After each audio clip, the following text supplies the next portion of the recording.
All right. Well, with that being said, welcome back, everyone, to the Adventures of Azius. Rain, you have the wrong reactive on. We are missing Talzin today. But, without further ado, last we left off, the party returned to the surface of APS.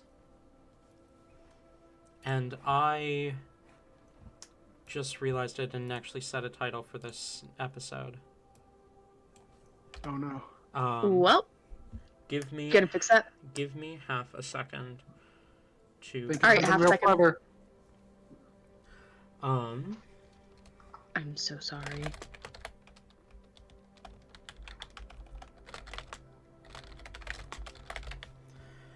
The waiting period, we shall call it.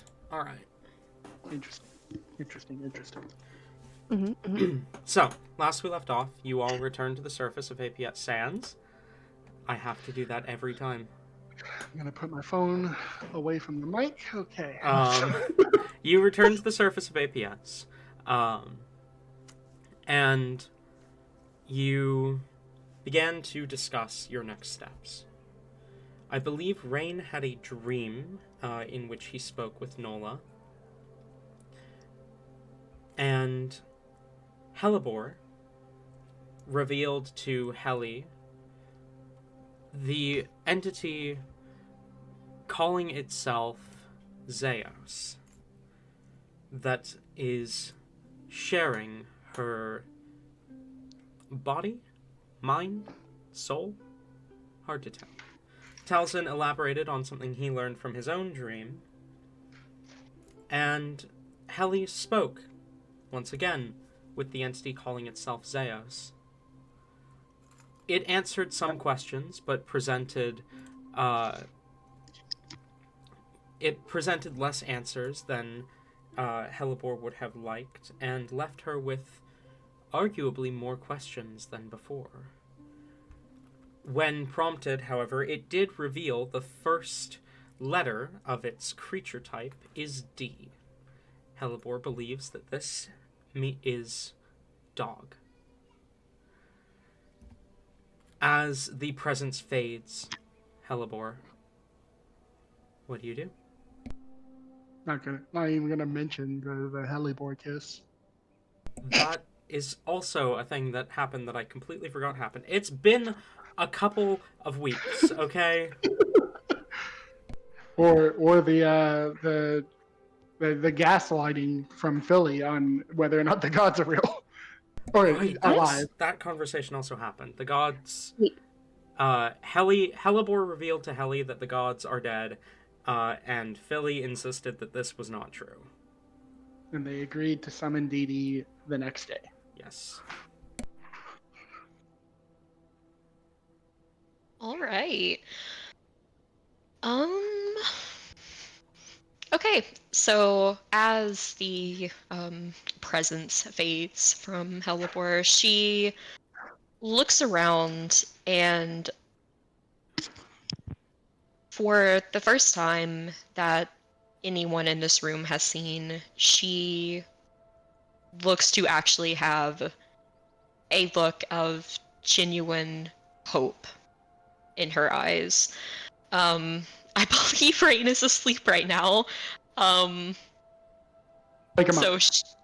she will, her eyes begin to tear up and she runs over to Rain and immediately starts to shake him awake. And I hope you're available to speak. Okay, good. Wait, hold on. I felt like I fell asleep last session or some shit. You What? did. You did. You did. Oh, no.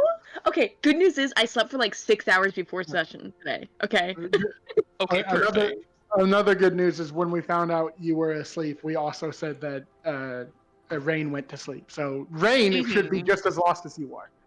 Okay, because I also don't remember saying Rain was asleep. Okay. Rain, wait, you're shaking Rain awake? Yes. Oh, She you know what is. this means. And then Oh my catching his god. You're Okay. catching these hands. She has one hand that is shaking him awake, and then all three of them are like at the ready to like catch a fist. Alright, can I roll to hit? Roll unarmed strike. I will Where the give you fuck's my die? disadvantage. Yes, thank you. I don't actually want to inflict pain. Do you have the strength to inflict pain? I don't think so, but we're not going to talk about that. That's so rude. Why would you bring that up, Tabby? Oh my god, that's insecurity of ours. Ellie doesn't have the strength to inflict pain either. So Oh, natural 20, fuck. at Hold up. disadvantage? Oh my god, that was an 18 though. The first roll of the day Damn. being natural 20 just shows that like today's gonna be. Oh, actually, I'm not gonna jinx it. Yeah, I mean that definitely hits. Okay. Yeah, I don't even know what the modifier on that is. Give me just a second. I'm pulling up Rain sheet. I am so ready for today's session. That's not Rain. Hold on. Is it the cat picture? Yes, it is the cat. Okay. Sorry, too many versions of Rain. Alright, so.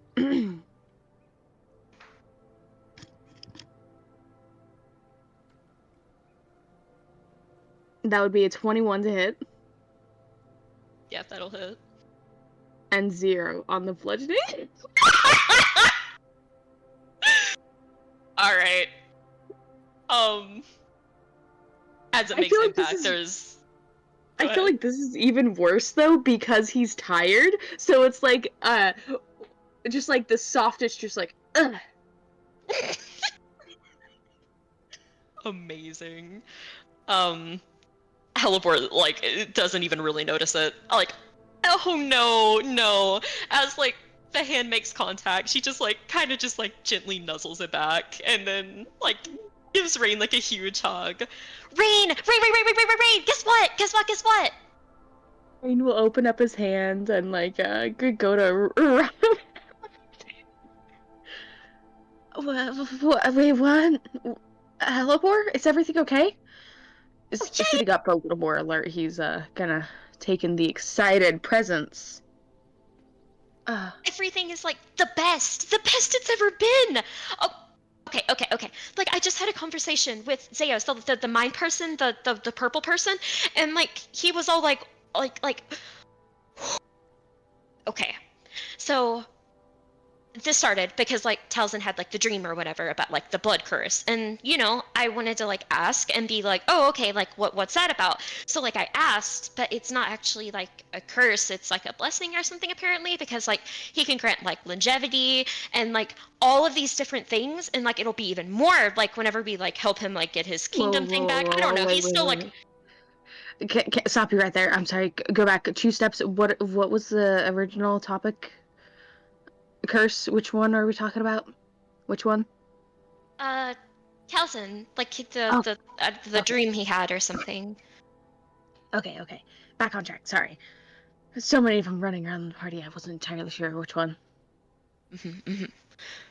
So yeah, and like he apparently had like a kingdom or something, and like I guess like he lost it like whenever he was like split into the pieces, and he said, "Oh, Reed, I'm so excited! I'm so excited!" He said that if we help him, not yet, but he said that he'll like let us know when then like the time is right or whatever, like very very cryptic, but he said that if we help him, that he can make you like immortal, like you won't even have to like die or anything because of the thing, and like you won't even have to do that, and then he said that like he could reunite me with dad, and he said he could bring back mom. Just to confirm, this is a conversation that all of us are in the room for, right? Absolutely. Helly kind of steps forward before Rain can talk and just says, wait, Helly, you didn't agree to that, did you? Of course I did. I mean I told him like as soon as like he was like ready for me to do something, absolutely let me know and I would do it, like of course. No, Helly, you don't agree to things if they don't say what it is. That's really bad. I could kind of agree with that. I mean, there's definitely ways to twist and turn all that. For instance, reuniting you with your parents could be simply killing you, which I would not be okay with. But we kind of know this being, this entity. I'm sure we can try to work out some more details and everything. You didn't sign like any form of like deals or anything like it. No like soul contracts were made or anything, right? Right? Oh, Mm-mm. I didn't okay. have to like repeat any words or like sign anything. Helly looks very relieved.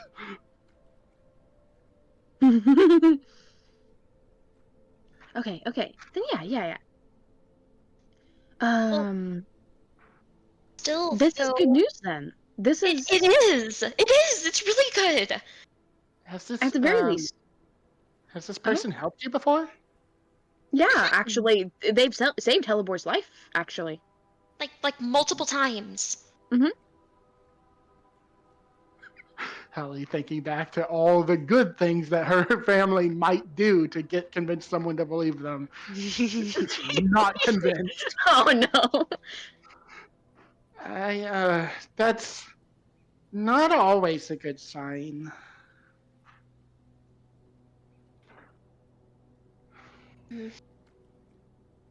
I mean, I guess, but he hasn't done anything to prove himself bad yet. That's also not always a good sign. Has he told you what he wants? Like what he wants to do? He just said that he needs help, like, I guess he has like a cult or something. That's what it sounded like. That like he's building up. That's apparently, well, I mean, I was like, are you starting one? But he was like, no, it's been around. So like an existing one. But I think he's getting more people to help him like come back or something because he's like split apart. Let me get my book. Hold on. Rain's gonna open up his book and he flips through about midway and Labor, since you're right by him, you see that there's an entire page dedicated to cults. On the list of what cults we are actively known, like which ones are active current members, and then like referring to a color. It refers to a color next to said cult, and Rain's gonna just go by and kind of Is this a new cult? Do we know if like this is gonna be one of the ones like, what if this is, I don't know, something twisted like, oh, he was working for the Crest Hunt or something crazy like that? Do we know anything? Like, what if it's like, there are too many cults in this world. Okay. I don't think it has to do with that. I mean, Does I it guess I have a don't. name? I mean, he said to call him Zeus, but he also was like, "Oh, that's not who I really am." So, oh! I did get like a little bit. I was like, "Hey, what if you gave me something to go off of?" And he was like, "All right, so I know whatever like is like." Well, I said like, "What type of creature are you?" He said it begins with a D. Dick. Oh, I'm Devil. sorry. He might be a devil. So there's some suitable out for the same word then? This does seem like something a devil would do, offering you stuff that you really want. Hmm. That's that's kind of what makes this unbelievable, Helly. I I don't know many creatures that could actually do what he's telling you he can do, which makes me think he probably can't, and he's just telling you whatever you want to hear. Well, then how about this? If he can in fact help us, then great, splendid, wonderful, everyone goes home happy. But if he can't, we're prepared for that opportunity and we... No, that's no, you don't. This is something mortals do all the time, and it's never a good idea. If don't if you think you can outsmart him, you can't. Oh, it's not really a matter of outsmarting him. We're not No, planning on you outsmarting if you him. don't want to give him what if you don't trust him, don't work with him. Because if you work with him, he will get what he wants from you, one way or another. I'm sure this will just be like a, oh, bring me back from the dead type thing or something, or reassemble my parts, something like that, you know? I mean, I Seeing as feel how like they're split we're up. kind of in a good situation if, I mean, he's made it known right now that he's not anywhere near as strong as like he could be, because I asked if he could do those things right now and he said no. So I mean, if I have like the largest piece of him, then like he kind of needs me to help him. I feel like But that might warrant that something better for us. that is believable. Like I can see that you might be important to his plans, but that doesn't mean he cares about you or is willing to do the things he promises or that he can. It just means he needs you alive. And that's all it means. It does not mean he can be trusted.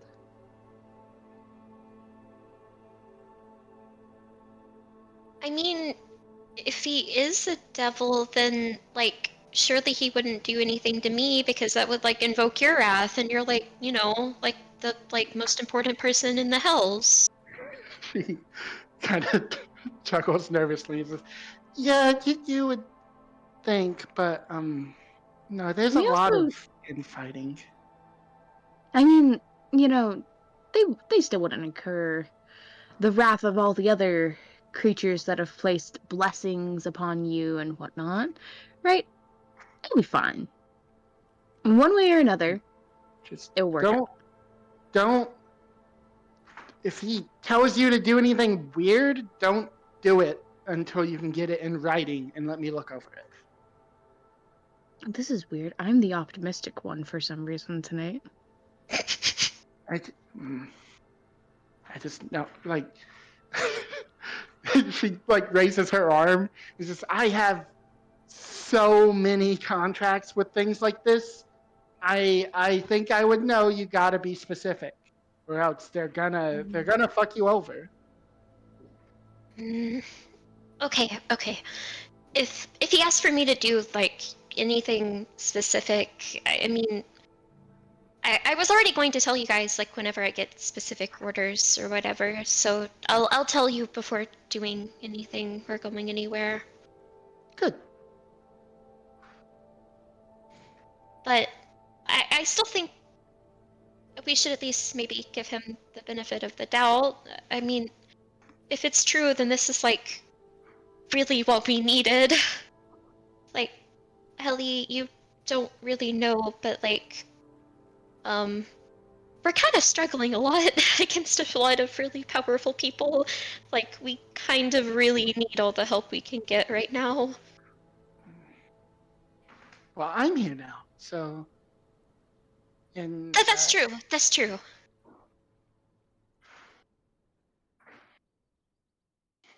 just to confirm, DM, I imagine that I'm pretty sure this is a no, but Helly has never heard of Zeos before, right? Doesn't know what that No. name is.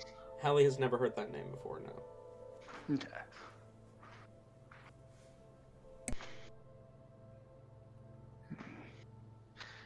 It's also like very late right now, isn't it? I think so. Because it was nighttime, like when we swam, and then we swam for a It was bit and then walked sunset. back. Yeah. Yeah. It is late.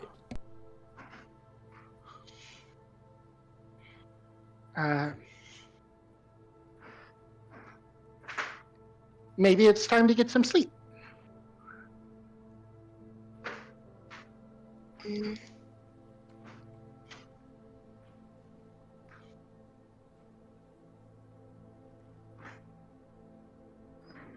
I guess we could.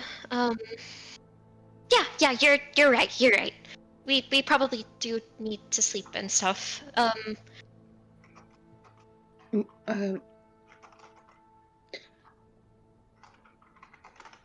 Okay, out of character. How long was Rain asleep for? Only like a little bit, I think. Okay. I think we decided that you fell asleep during the magic stuff with Towson. If or like immediately after, at least. Probably partway through. Rain probably still has a couple things to do. Or like half of the things to do. That sounds more accurate.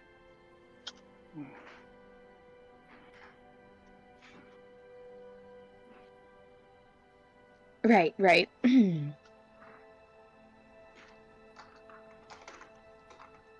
I think sleeping would probably be a good idea for you guys.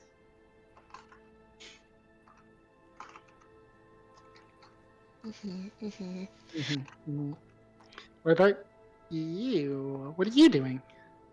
Ah, you noticed my wording there. Okay. I expect nothing less. I admittedly have some notes I should take, pictures I should color in, and, well, doodles to finish, along with, well, things to look over. Just, basic paperwork stuff for, being criminal master. Helly Mind, you know. like tried to immediately looks a little uninterested as soon as you actually go into detail, and it just says, "All right, whatever. Helly, we come here." And I like will pull Hellebore onto the bed with me. Elibor will like she was kind of like opening her mouth to speak to Rain, and then like gives a little squeal and allows herself to be pulled. But she'll poke her head back up and look to Rain. Okay.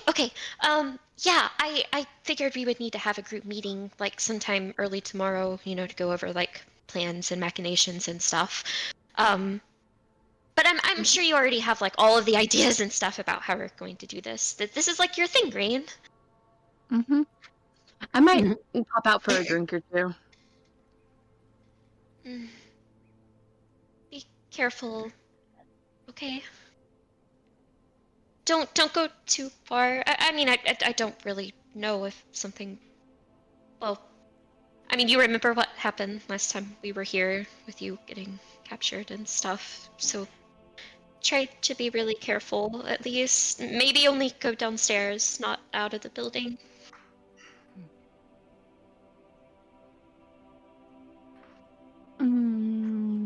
Okay, I'll keep that in mind, Hellawart.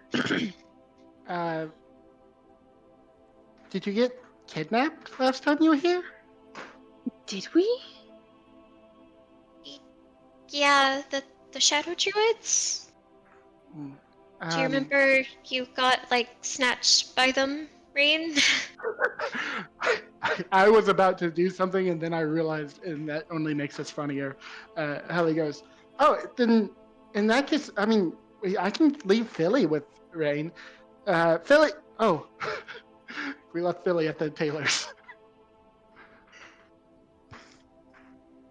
Oh, we did, didn't we? Oh, What You a may go get him. oh, no, what a nightmare. Philly's not here. Oh, I'm so distraught. I mean, you can go get him if you want, and just tell him I said to follow you around and keep you safe." Can I get that in writing or something so that they can see it and know?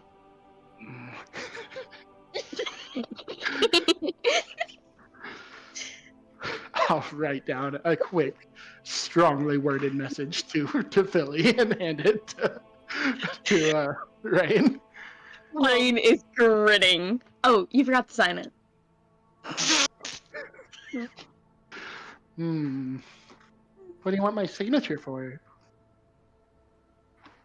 So that Philly knows that it's actually from you and not from like, ooh, I'm actually gonna sell Philly off to the black market or something, you know, make big money off. Not that Philly, I think is, well, Philly might be worth money. I don't know. I don't really tell. Ellie kind of narrows her eyes and goes, "No, he'll recognize my handwriting." Oh, this is gonna be a problem later on, isn't it? Okay. I can already imagine Rain 2 hours from now just arguing with Philly. real quick, if I may. She'll hold her hand out for the paper. Guess I'll hand it to Hellebore. She'll flip to the other side and she huddles like her entire body over this paper. Her tail like flicks behind her like quite excitedly. Like she looks engaged in whatever she is writing on this. And then will like hide her face, like blushing deeply as she like slides it back over to Rain. Rain is going to grab it and not look at it in front of. Not look at it. He's saving that for when he steps outside. Leave Helly thinking. Oh my god. Sorry. It's not a secret or anything. I don't think there's any like respectfully watching from Helly. Like as soon as it becomes a secret from her, Helly's like, "No, what to say? What to say?" I'll tell you in a moment. I'll tell you in a moment. Okay. Rain is now going to suspiciously look at the paper in front of them. Because, you know, it's confirmed that Helly's going to know. What does it say?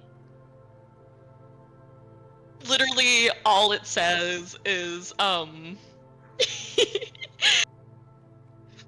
it just says me and Helly are dating with a bunch of smiley faces.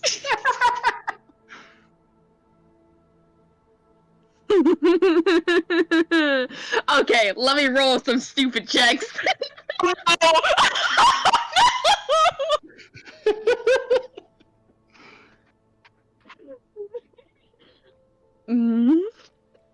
Okay. 2 18s. I've rolled 3 18s now. Yeah, seems like you're not that stupid. Are you today. loaded?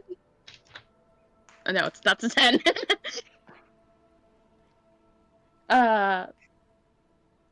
Okay. No.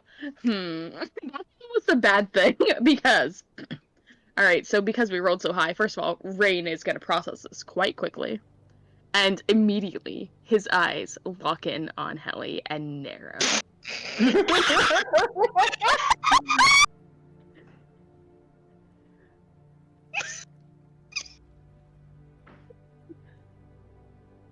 Okay. It's a- Overprotective does- Brother Rain. Taliesin is in the room along with Hyacinth, right? Do we all share rooms or no? Yes, we all share a room. We're all here. Okay, Hyacinth okay. isn't in here at the moment, though. I think he's gardening or whatever. Correct. Oh, Hyacinth yeah. is not here. Okay, okay. For context's sake, are we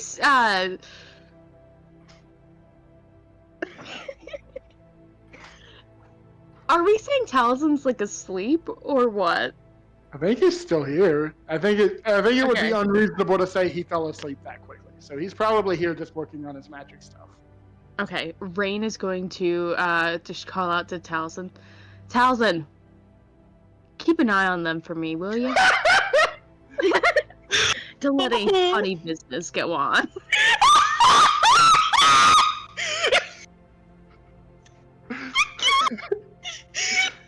As though Towson could stop us. As for you, Me? sorry, pointing towards Hellebore. Oh. Come here. Stay safe. Use condoms. Oh my fucking god.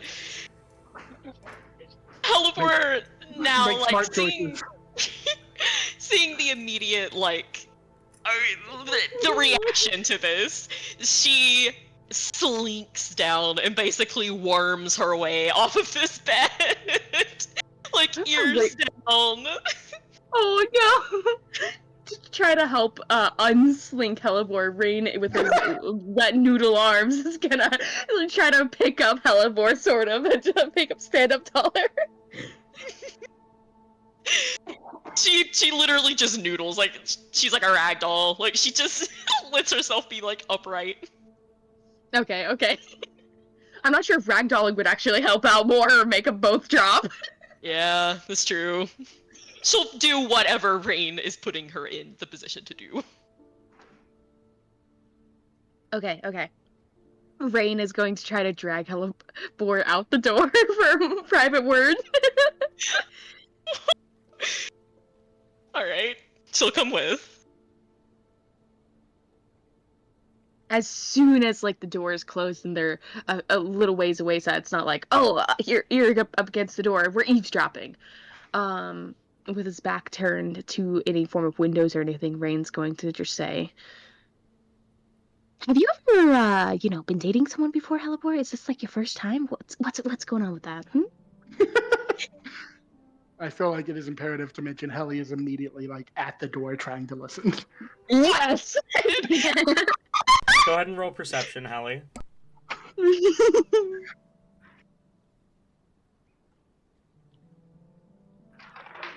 Perception. All right. Oh, what is that? Oh, that's a 19. 19 total. I don't have a bonus. Lame.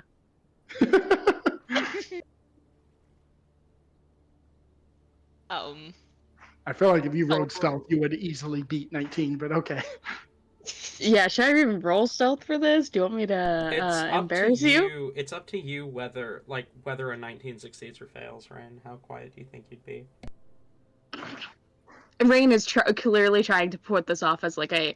So I feel like because Rain understands that Hellebore is going to tell Helly later, like what the message means, maybe not worry him immediately and let that be a Hellebore thing to say, not knowing what the situation with that is. So Rain's gonna try to be quiet. Sorry, Helly. Okay.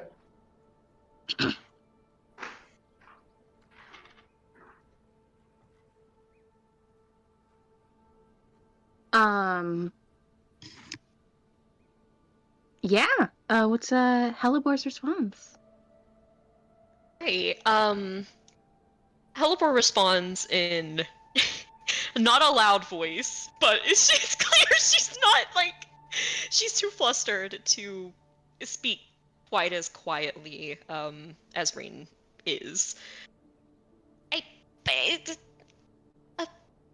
Well, no, I haven't. It was really sudden. Are you mad? Are you mad? Are you disappointed? No. I mean, honestly, make smart choices. Don't do anything stupid. Don't do anything I would do, okay? Don't also do anything I wouldn't do, though. But with your dad not being here, I feel like I have to put on 2 different roles now. If something happens, I want you to feel safe enough to come and tell me, and I will handle it. But if they hurt you, I am not as opposed these days to breaking my dietary habits.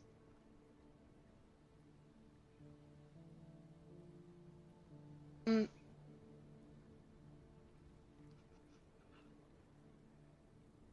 She's 90 years old. Close enough.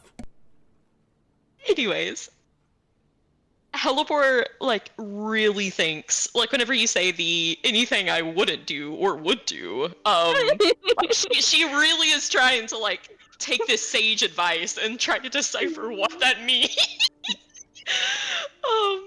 But she... There's a little gray area in there. That's where you operate. She ultimately smiles that he doesn't seem mad, but kind of winces. I don't think there's any need for that. It's I appreciate the offer to eat people that hurt me, though. That does mean a lot, Rain. But I don't think that you'll need to. Helly's really nice, like really nice. This also means that they are open for extra bullying from me. I will be having a separate conversation with them.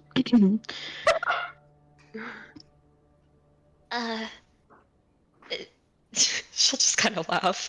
Maybe don't go too bad on her, but Rain's gonna attempt to crack his knuckles.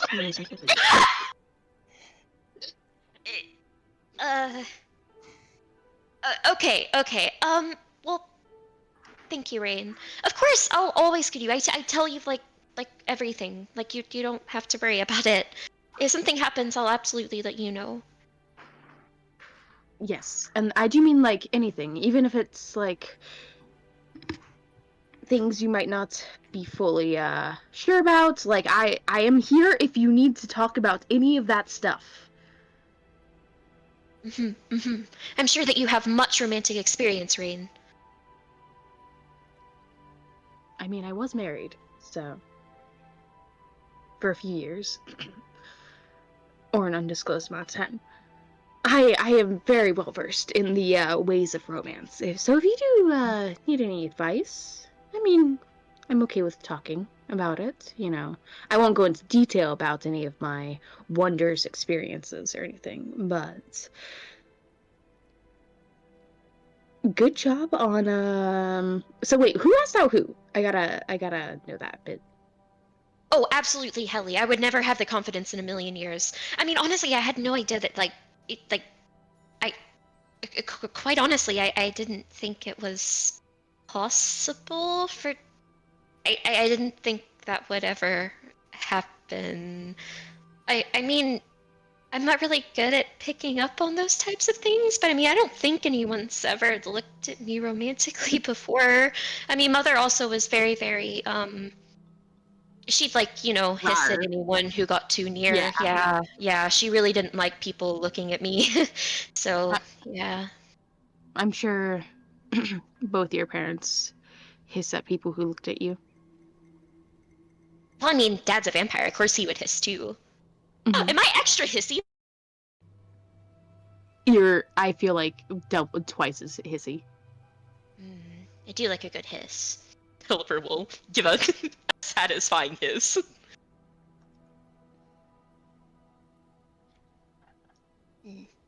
Okay. Well, is there anything else you wanted to talk about, Rain?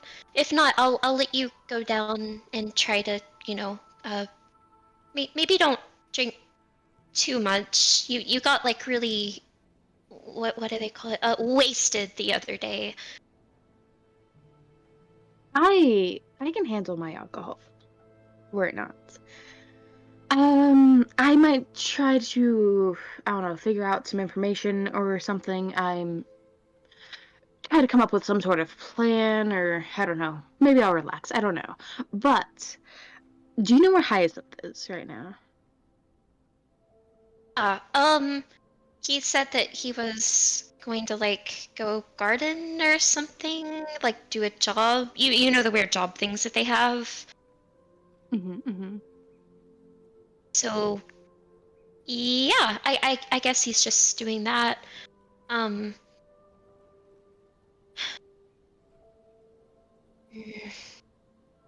do be careful, Right. Rain.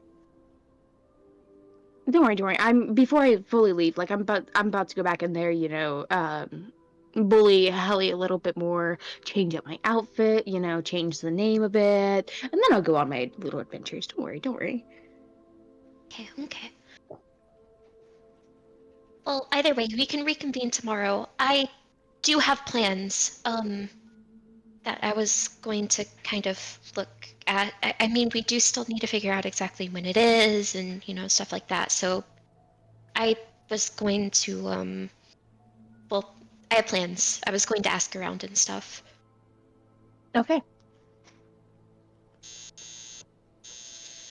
If that's the case, looks like both of us will be doing similar things. At least we can cover more ground that way. Do you need any form of? Do you want any form of disguise or anything? I can try to put something together for you.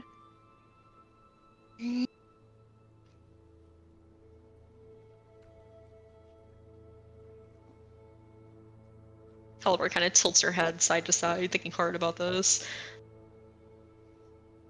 I'm not sure how much I could really be disguised. I mean, I guess I could wear like a hood or something. I mean, it would have to be something really big to hide like all the arms and tentacles and stuff. Can we just use the bag of holding, create like a backpack? Stuff the extra limbs in?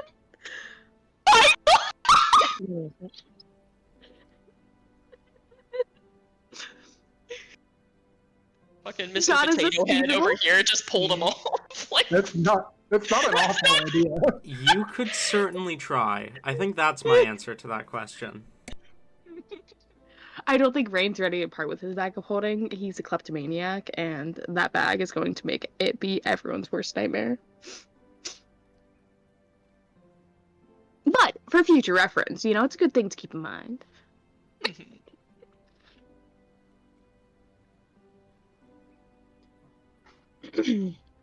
Okay. Rain is going to turn around, and does he immediately notice outside any windows like a hellebore or anything? No, sorry. In looking out from any of the windows, a heli. I don't think Helly would have gone outside of the window to listen. She's still at the door, though, trying to get as much as she can. Okay. Rain is going to speak up a little louder then, and not like trying to make it noticeable for not trying to make it noticeable for necessarily hellebore, but Rain's going to go on about yeah, I think that's a good plan, though. We'll work on that for sure. I do have a few secret things I'm going to go out into town and do. Be sure to keep it from everyone else what, like, the full plan is and everything. Eventually, we might let them know. But in the meantime, I feel like some other things need to be focused on right now. And Rain is going to try to pull open the door, not necessarily super quickly, but just yank open the door if possible. Helly absolutely falls backwards, like scrambles away. It's like, oh, you scared me.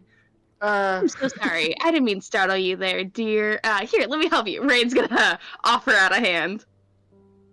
Oh, hold on, I am getting a call. Oh my god, Tabby. Guess I better call Tori. Oh my god!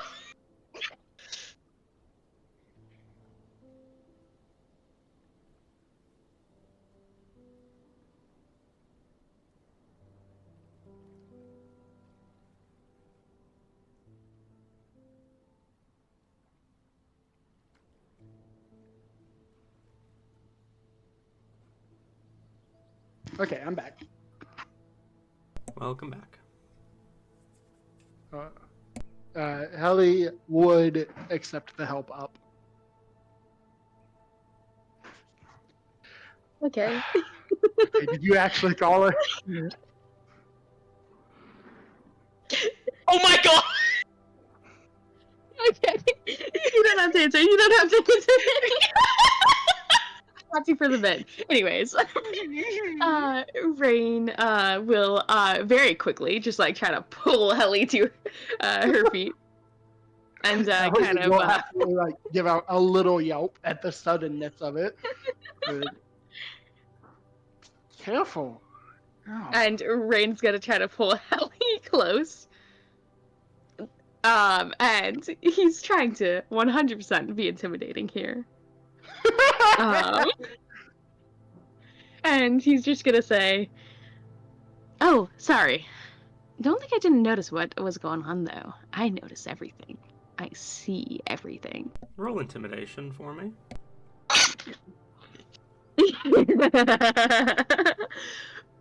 Hold up. I love the fact that we are a wizard with maxed out charisma. That's gonna be a 22. 22. Okay. Is this... Can I attempt to roll a counter intimidation to see if I am intimidated by this? Because I don't. Sure. I have an idea. I promise. This is just the video of the cats butting heads. Like, It is, yes. I did get a 24. Just to say. Oh. But Helly smiles and says, "Then I'll give you a show." Kinky.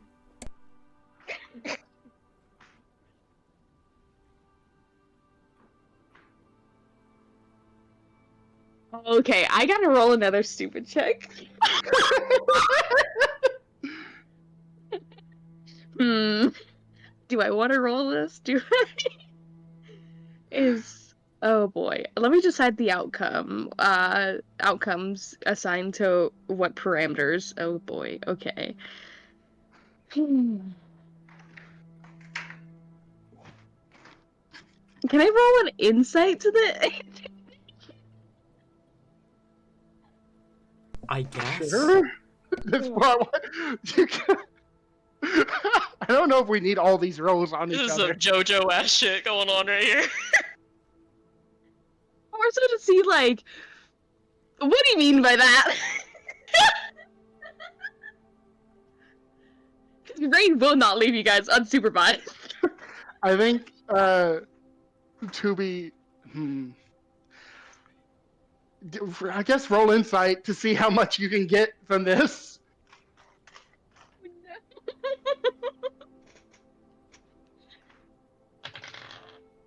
16.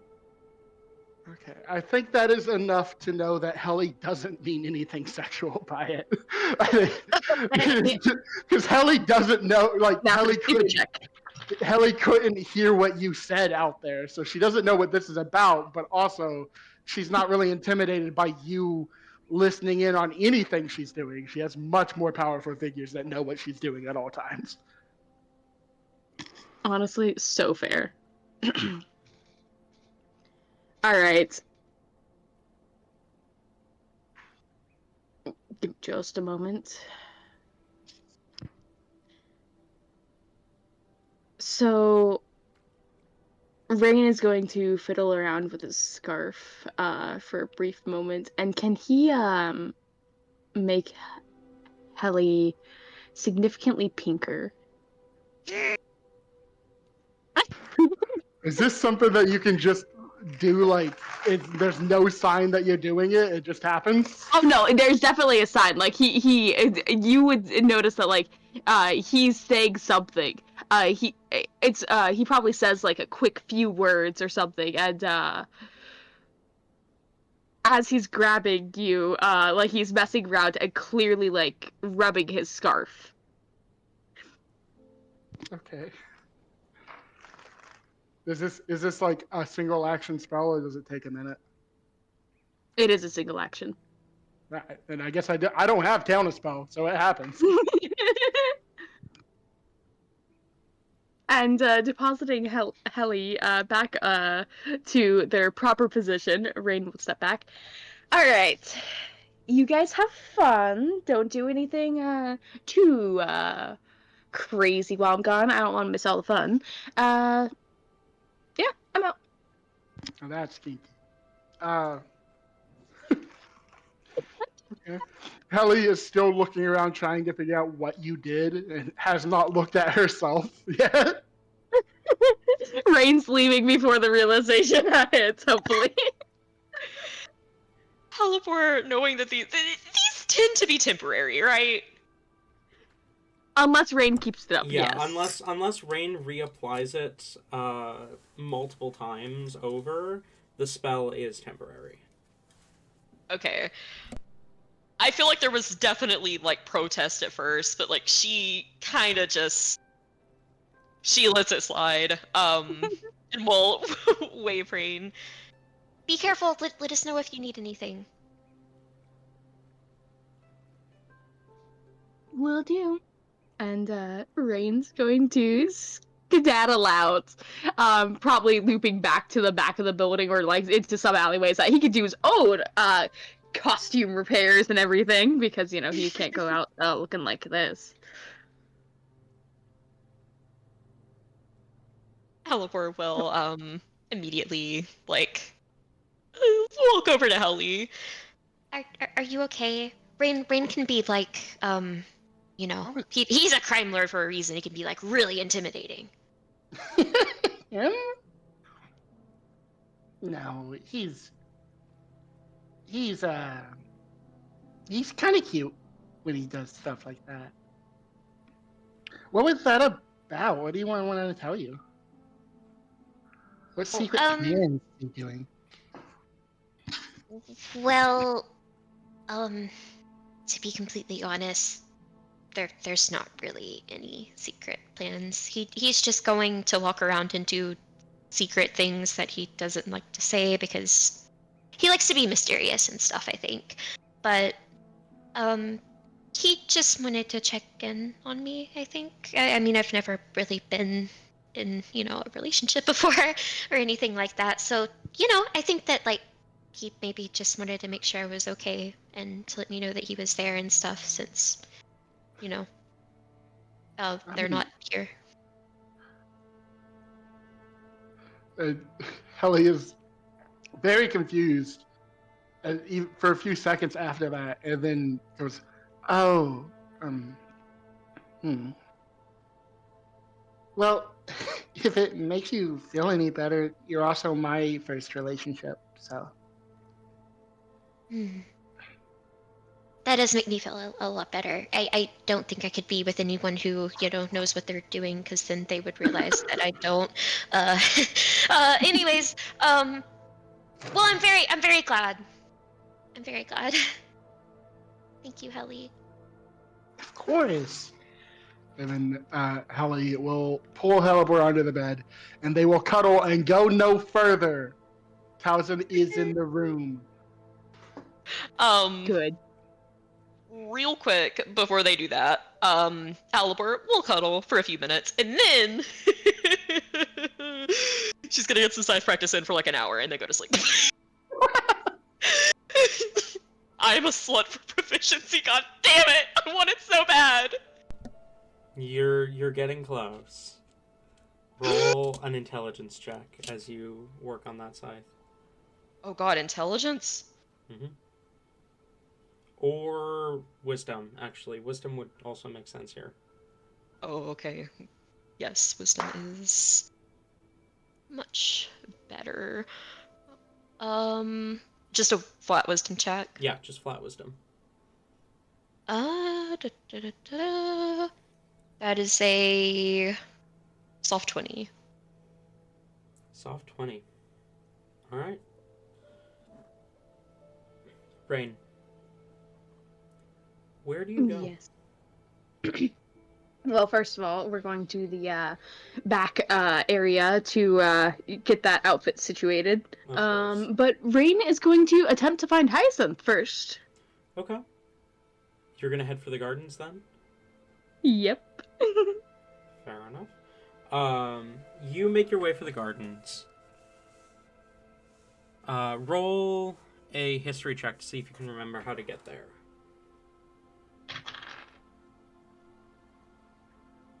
Oof.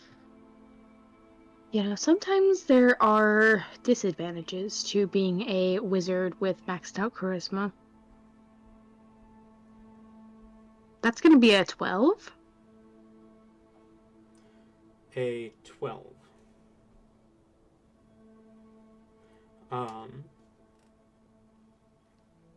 Alright.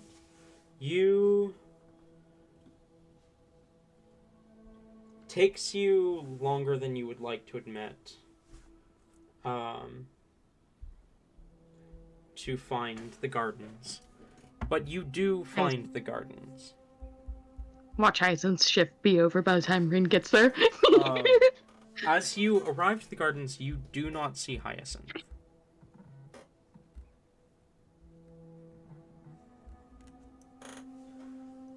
What do you do? Is there anyone else, like, anyone who seems to be, like, in charge or anything? Yes, you do see, you actually recognize them from last time. Ariadne, the kind of younger, farmer with the kind of larger wizard's hat, and the short blue hair. You do recognize him. And he is here and appears to be acting in charge. Alright. Rain's gonna have to put on a completely new personality for this. Doesn't want to get caught. Rain's going to approach them and just say, "Hello. Oh, Are you the one in charge?" Yeah, I am. How can I help you? Do you need... I was wondering... I'm actually here to deliver a message. I was told they might be in the gardens. Do you know a Hyacinth or a Druid might be around here? Currently working for you? I mean, we get a lot of druids in the gardens, but I don't know one by the name of Hyacinth. No one's signed on under that name today.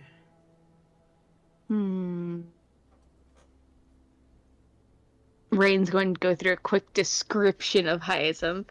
And if that doesn't ring any bells, Rain will go through a description of, like, a rat, a toad, a snail.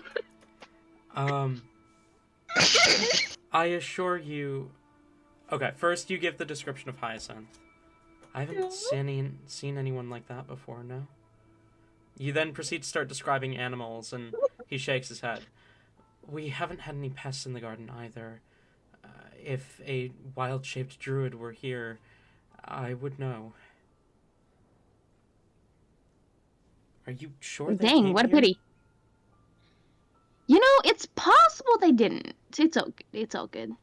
All right. I'm gonna head out, see if I can hunt them down elsewhere. Thank you for helping out. Sorry, I couldn't be any more help.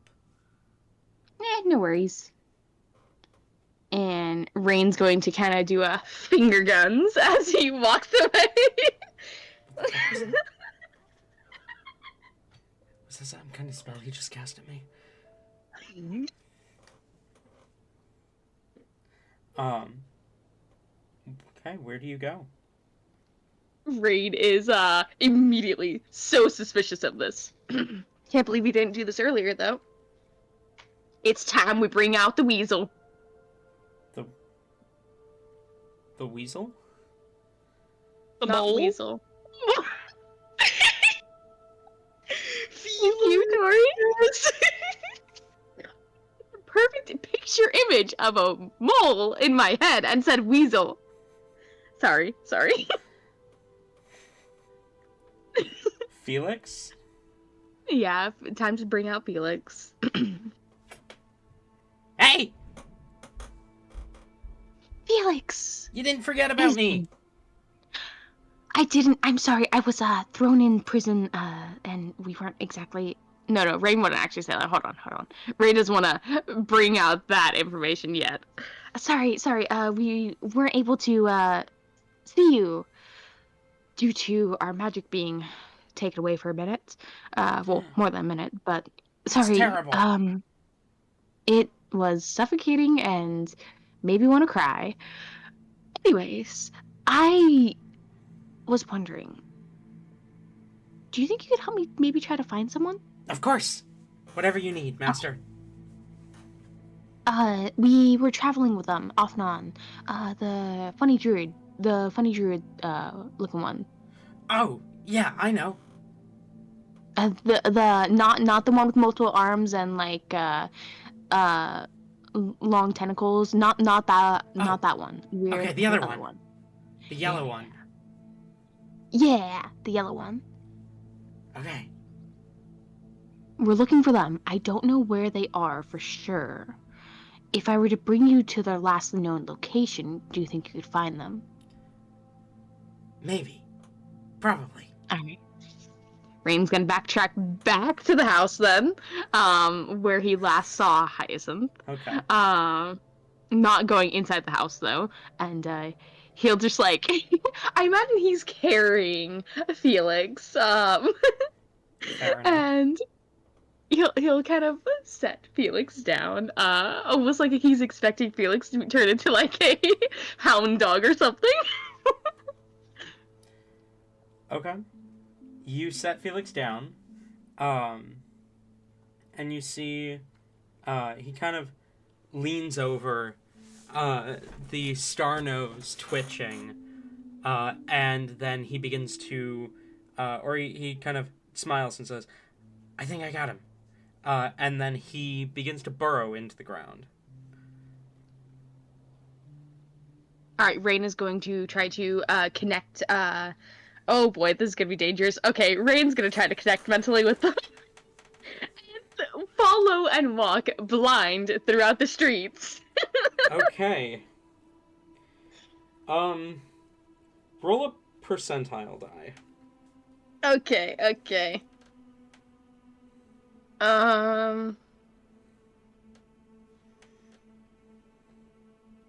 Percentile dice. Da-da-da-da.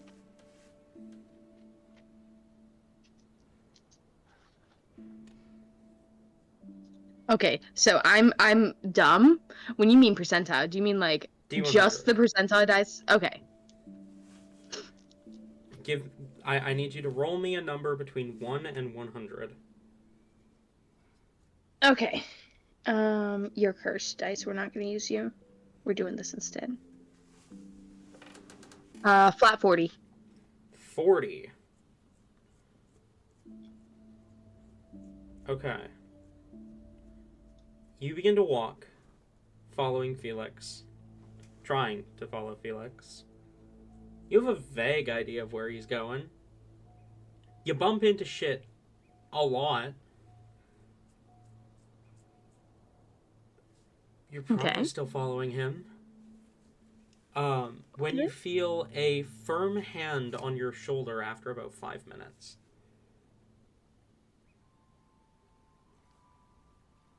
Oh boy. Okay. Rain's going to trying not to disconnect. He'll kind of like tell Felix mentally, one second, stay where you are. And Rain is going to kind of put a hand onto the hand. Can I help you? You don't hear anything in response because you're still seeing and hearing through Felix's eyes. Shit. I have fucked up.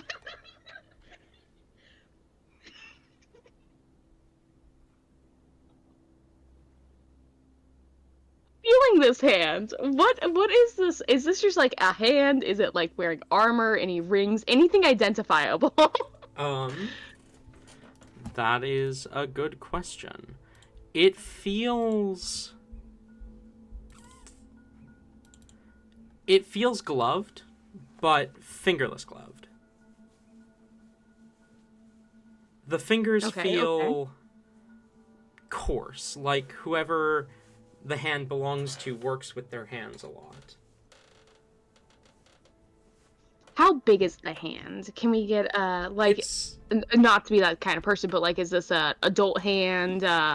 It is an adult hand, but it's not like a giant hand. They're probably human or elf, maybe. Half elf. Possibly. More medium creature sized. Yeah. Rain is just going to oh shit, he's got to disconnect, huh? Rain's going to tell Felix to wherever he is, dig upwards and try to remain in position because Rain will have to connect with him. No, actually, Rain's just gonna tell him to continue on path. Continue where you're going. Try to find him. If you find him, let me know. Okay. And Rain's going to disconnect. You disconnect as you immediately hear, "Hello? You good, Rain?" Recognizing the voice of Hyacinth. Oh, nice. Hey. 1 second, actually. Rain's going to summon Felix where he stands. Ah! Hi! I was trying to do what you... I found him! You did! Good job! You know, we'll thank you, Felix. You were such a big help. Thank you. And Rain's going to kind of pat the little mole before saying his goodbyes and making him disappear. Everything all right? We were actually looking for you. For me? Yeah, we haven't had a chance to hang out much, Last time we did, it involved you in a bunch of crazy stuff. Sorry about that again. What are you doing? I thought you were supposed to be gardening. What's going on with that? I got distracted. Talking to an old friend. Oh, you have friends? Sorry, that sounded rude. Haha. I could ask the same question of you, though. What are you doing out here? Aren't you supposed to be with the others?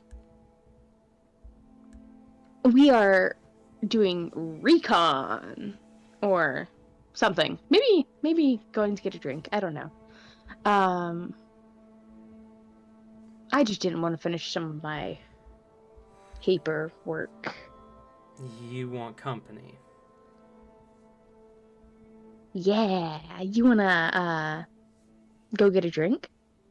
Yeah, fuck it, why not? All right, Rain is going to you know what? Rain's gonna summon Felix again. Actually, I feel like Felix can join him on their adventures. Ah, I'm back. You wanna hang out with us for the day, Felix? Sure. Or night? Sure. All right.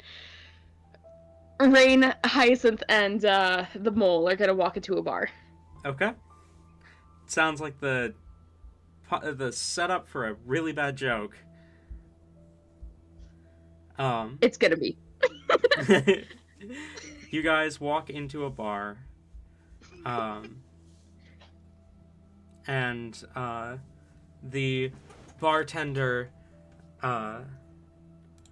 you see there's a few people within the bar. Not as many as some places, but enough. You see the bartender is this kind of stout halfling woman as she looks at you as you enter and smiles and says, "Oh, welcome. How can I help you?"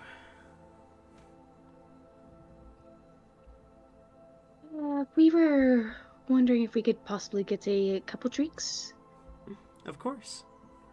What do you need?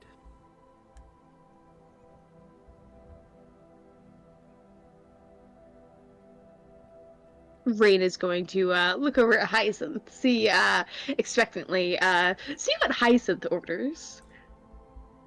I'll just get...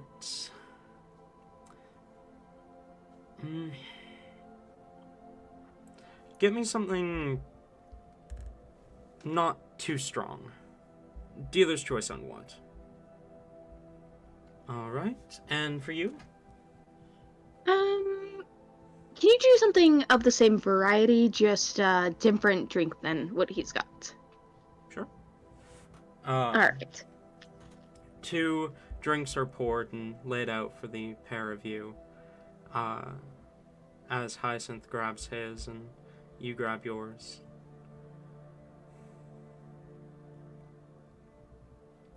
Hyacinth is quiet for a long moment before he sighs and turns to look at you.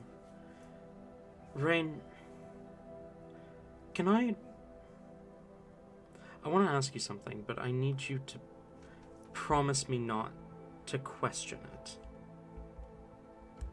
I'll probably question it anyways, but, you know, I'll make sure it's, like, within certain parameters and everything. What do you want to ask? Have you ever felt like you're standing on a precipice between worlds?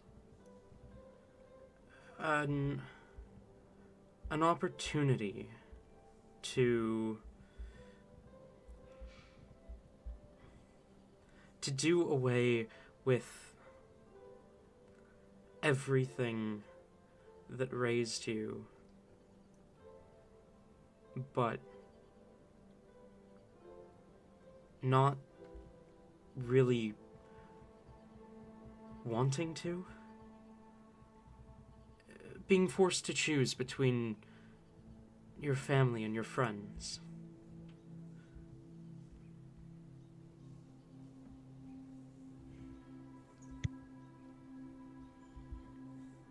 Rain takes a moment to think on this, and clearly he was expecting, Rain clearly was expecting at least a few more drinks before we got this deep, but okay.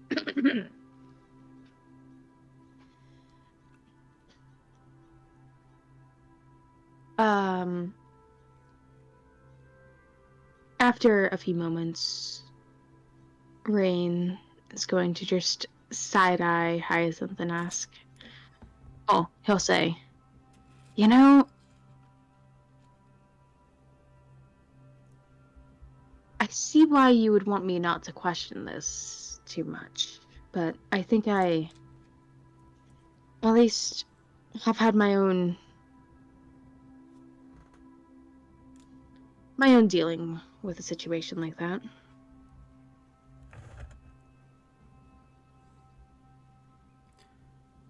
What do you think the right choice is? Do you throw away everything you've stood for just for one person? Or do you stick by the ideals that raised you? I feel like it's really important to at least understand where both sides come from on something like this. And with each individual case, you kind of have to make a judgment call. A judgment call as to, like, what kind of person you want to be. Would you rather listen to the truth and try to adapt, or plant roots and stand still, even if it's in the face of a lie?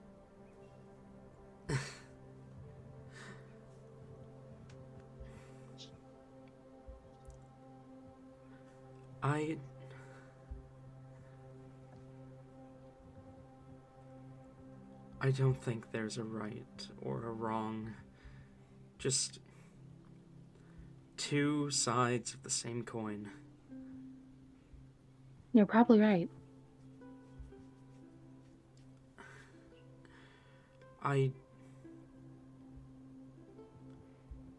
don't know.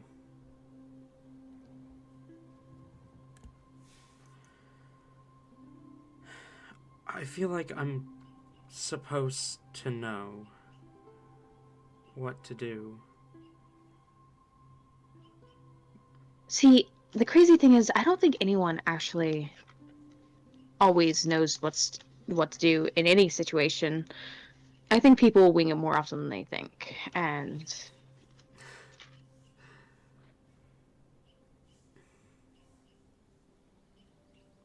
I don't know.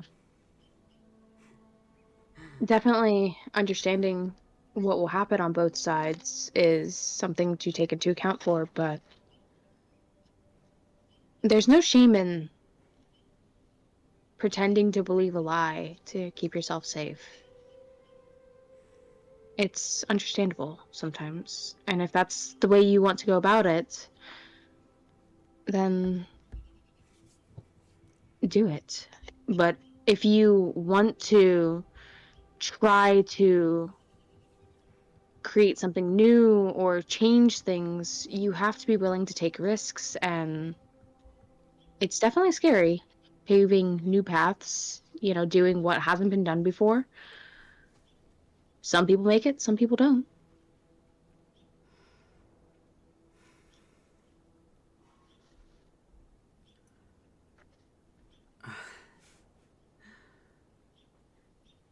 I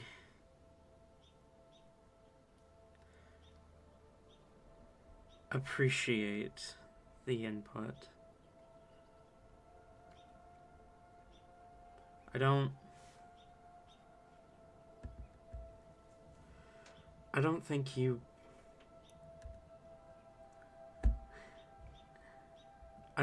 fully understand what the decision I'm having to make. I have two separate ideas running through my mind right now. But I think I prefer it that way for now. I think it's easier if you don't know yet. Hyacinth? Hmm? Rain's gonna put a hand on Hyacinth's shoulder, and he'll just take a long drink, probably finishing off his drink actually. And he'll just say, I'm more accustomed to traders than you might think. I understand where a lot of them come from. I deal with them way more than most people realize. I won't shun you for certain choices you make or anything. But if you do hurt people I care about, I might have to hurt you back. But usually it's nothing personal. When you started talking about being familiar with traders, I thought that was going to be a threat. A threat and an offer. I don't know. I think I'm scared, Rain. Yeah. I've lived my whole life in ignorance.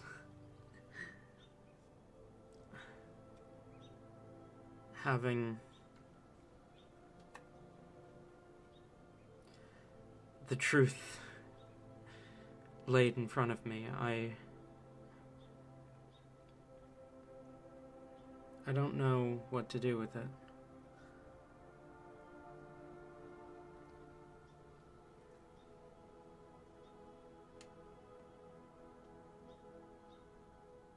That's why... Do you wish you didn't know? Do you wish it's something you never found out? Or do you... I don't think I do.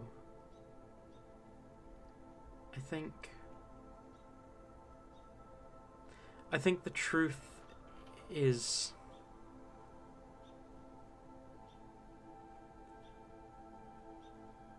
I think I'm better off for knowing it, at least.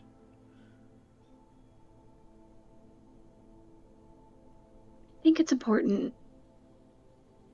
to understand that, while yes, things aren't necessarily exactly how you viewed them, there's still some merit to your ways. Like, the history has changed, but the meanings still remain the same. And I think it's not the end of the world. I'm just starting to wonder if the meanings ever meant what I thought.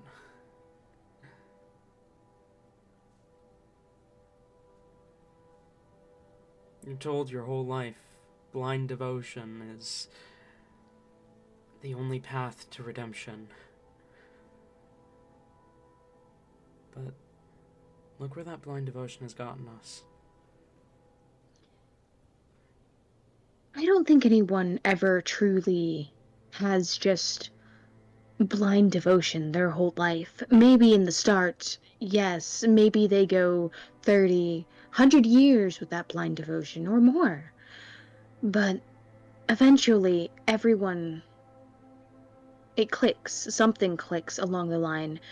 It could be something small or something as big and drastic as what you've come to learn. And I feel like a lot of people are forced to make choices as to what path they want to walk, how they want to be remembered, and what impact they want to make. And it's okay to hold on to hope and believe still. Rain, can I ask you another question? I'm down for 20 questions. This one's a hypothetical. Okay. You're a member of a criminal organization, right? Perhaps. If they told you that someone you cared about had to die, they had information that they were going to use to destroy your organization, would you do it? Kill them, I mean. Kill them? I think it would really depend. Divorce them, yes. Oh, sorry, we're talking about the hypothetical here. You can't exactly divorce someone that you haven't married. I feel like it would depend on what that person meant to me. There's very few people in this world that I would do. Actually, I hate to say it, but there's probably only one person in this world that I would do near anything for. And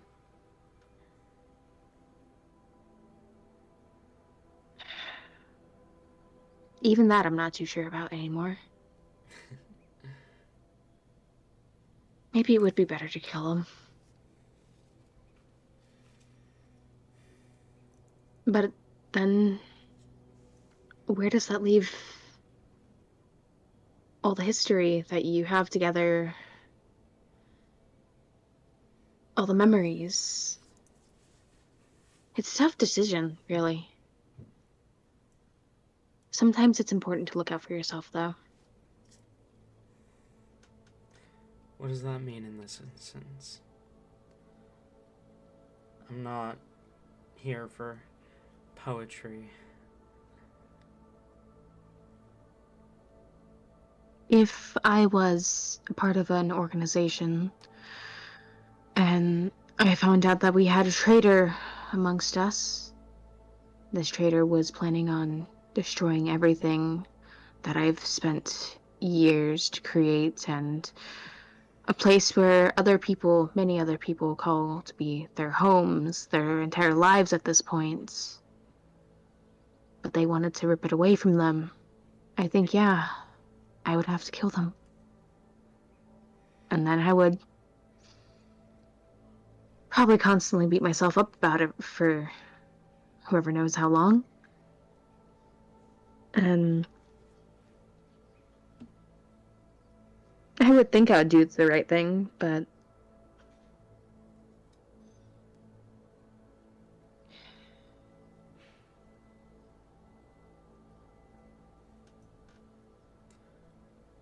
sometimes you have to do bad things to help others. And I've always understood that.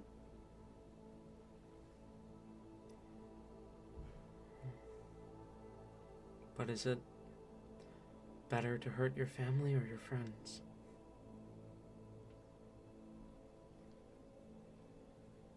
Family is something so important, and something so easy to lose.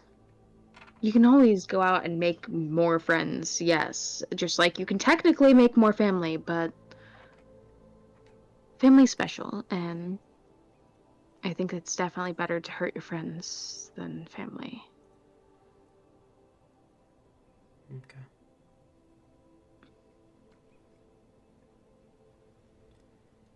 I guess I just need to find out what I consider to be family.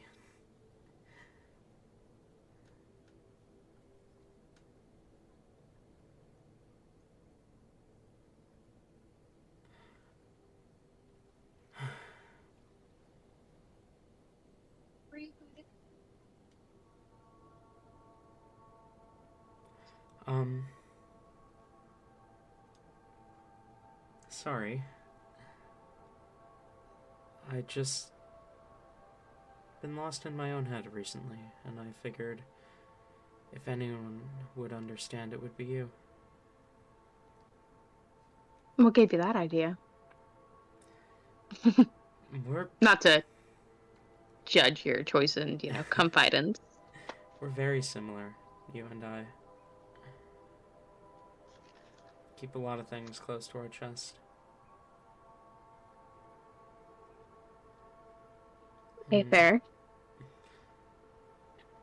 The only difference is that you make a show of your secrets. It's why I do that. Just as a little secret keeper who's very well versed in keeping the truly important secrets hidden. If you make a show of being secretive and untrustworthy, you flaunt the secrets that aren't so important. And then when people find them out, they're like, oh, okay. Now we know your secrets. And then you never, ever, ever speak of the ones that are truly secrets. And they'll think they've won. Because people inherently usually are liars. Everyone always has secrets. So let them think they already know yours. I've actually got a piece of advice for you. If you go flaunting around that you have secrets, people are always going to assume you have more. If you go around answering every question anyone asks you, well, you can keep the truly secret stuff hidden for a very long time, and no one's going to question it. I feel like that's two sides of the same coin. I suppose so. Because I was gonna say, in response to that, if everyone thinks that you always have something more to offer, you can use that to your advantage and get your own information. For trades of secrets that you may or may not have, you can always use that to make people think that you've got more, and it can keep you alive in very dire situations where they might believe you're still withholding stuff out. You know, if you weren't so attached to this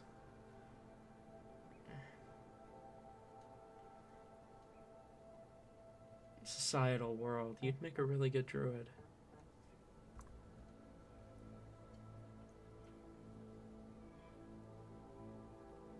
Thanks.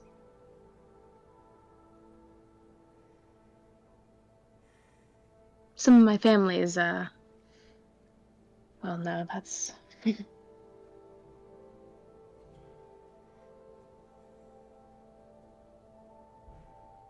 I don't necessarily...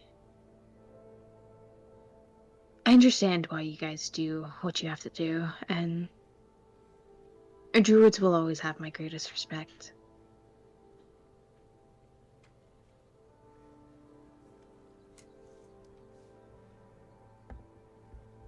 Someone very close to me was actually involved in your guys' crafts. It's sort of how I learned mine.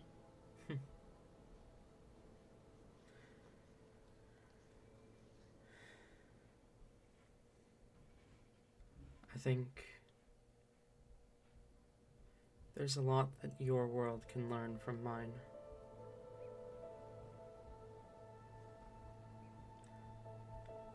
There is. If only my world weren't so secretive.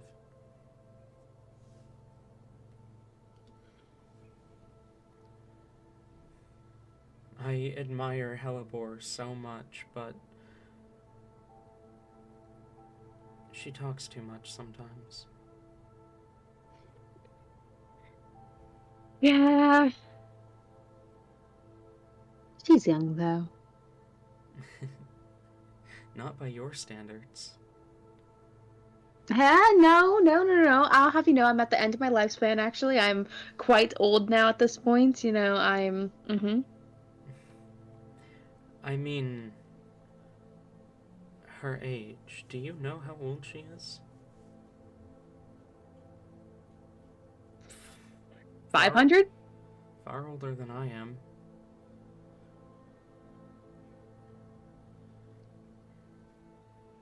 You're How old are you? 37. Oh, wait, what?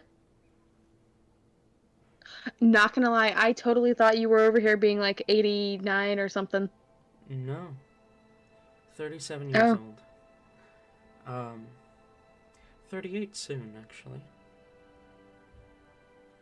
Really? In just a couple moons, yeah.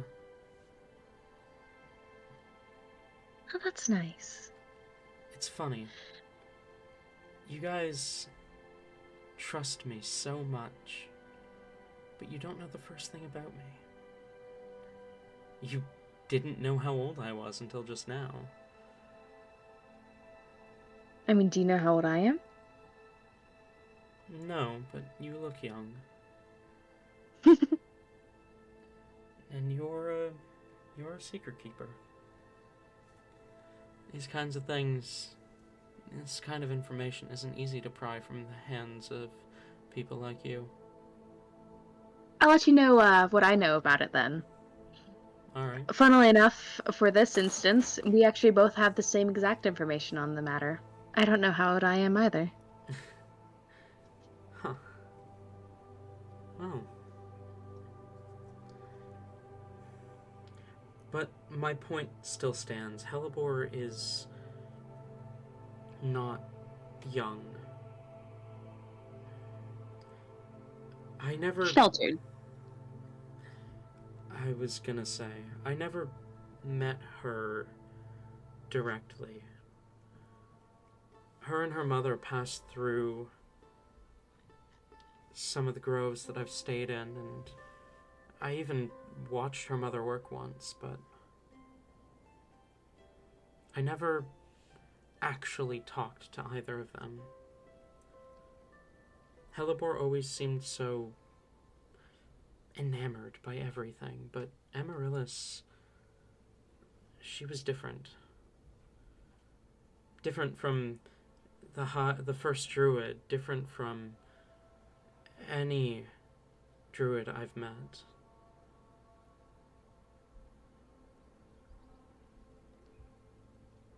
I don't even know how to describe what she was like. She was so wise, though. But I think her perception of time was off. Helibor always seemed so inexperienced despite being older than me. She was brand new to concepts I had understood for my whole life. I think Amaryllis didn't realize how old Helibor was. How old she was. I couldn't explain why. That's dangerous. I think Amaryllis lost track of time really badly. Does that happen often to you guys? To people who live long? Some elder druids can forget that most druids are mortal. Archdruids live so long. I mean, I don't remember the last time an Archdruid died of old age. I don't think anyone does. And the way Amaryllis carried herself, she was definitely an Archdruid. First Druids are usually in charge of teaching. Archdruids are... It's such an isolated position, being an Archdruid. You're not shunned by any means, but your duties carry you away from anyone. You become so one with nature that not even druids are kin. That's how it was described to me, at least.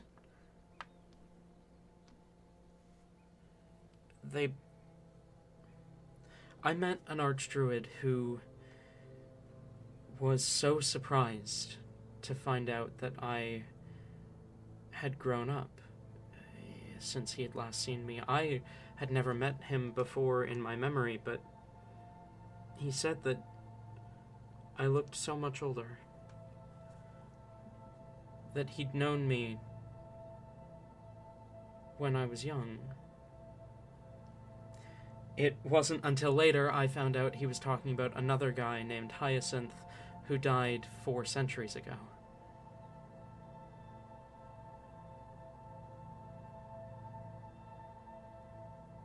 Wow. It's that kind of stuff. I don't think it was wrong for Helibor to be traveling with her mother, but Amaryllis wasn't a capable teacher, by the looks of things. By all means, Helibor should be the most experienced druid I've ever met. She should be a first druid in her own right, if not an archdruid. Being raised by a woman like Amaryllis for nearly a century. Yet me and her are probably about the same.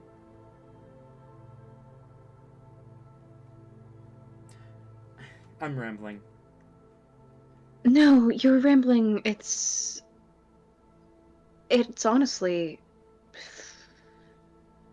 insightful and making me realize some things.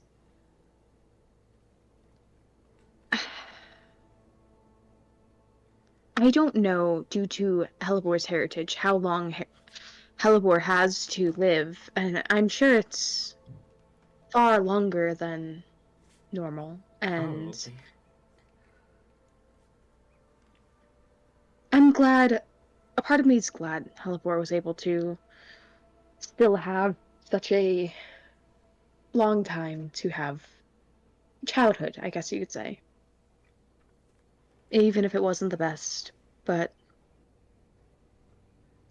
with both of them gone now, I myself have seen Helibor grow, and I do think that, honestly, everything that we've been doing, Helibor's adapting and learning. She And is. like, yes, it's not as quickly as some people might realize or hope for. I think Helibor's doing an amazing job when it comes to that. I Absolutely. mean, heck, she's got a girlfriend now. Yeah. Yeah, I guess she does. I want to insight check Hyacinth. Roll insight. How does he feel? Oh, okay. That's gonna be a soft 20. There are a lot of complex emotions running through Hyacinth right now. Oof. There is no jealousy. I want to make that clear. Honestly, good. Hyacinth does not seem to hold any animosity towards Helly. There is nothing in the way that he talks or looks that suggests that he is angry. He looks proud. Proud that Helibor is coming so far into her own that she's making these decisions for herself. He looks sad. Sad that he's missed an opportunity. He looks hopeful. Hopeful that maybe Helibor's druidic roots will tie back into druidic ideals of openness. And he looks confused. Confused by his own emotions.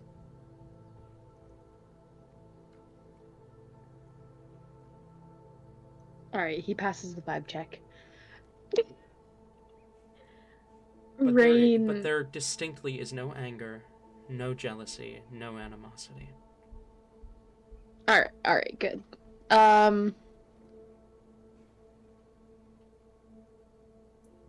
Rain is kind of messing with its glass for a minute. I do think that, well, they're not... It's too early to say, of course, how those two are going to be, but I do think that, honestly, it's a good first step. I don't know much about what relationships are like in this world, but with druids... With druids, the first relationship rarely is the last.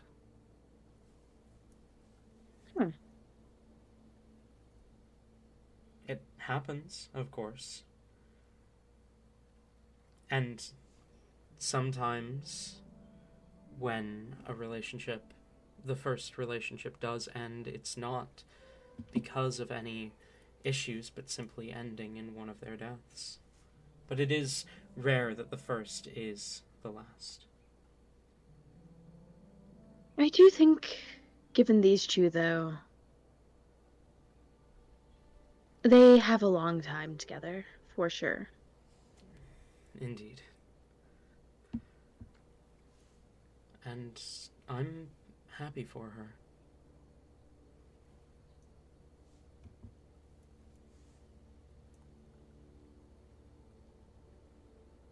Honestly, I am as well. It's gonna be hectic traveling with those two, and Don't get me started. I've never been on this side of it, to be honest. I've always been one of the ones in the relationship causing problems for everyone else. This is new uncharted territory for me. Well, I guess we better grab a map, huh? Perhaps. Or, we can just grab a couple shovels and, try to dig the hole deeper. uh,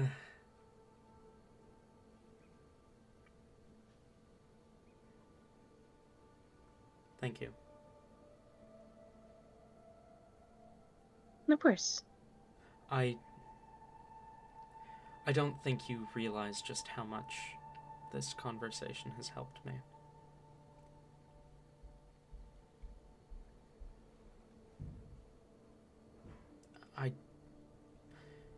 If I have my way, you'll never realize just how much this conversation has helped me.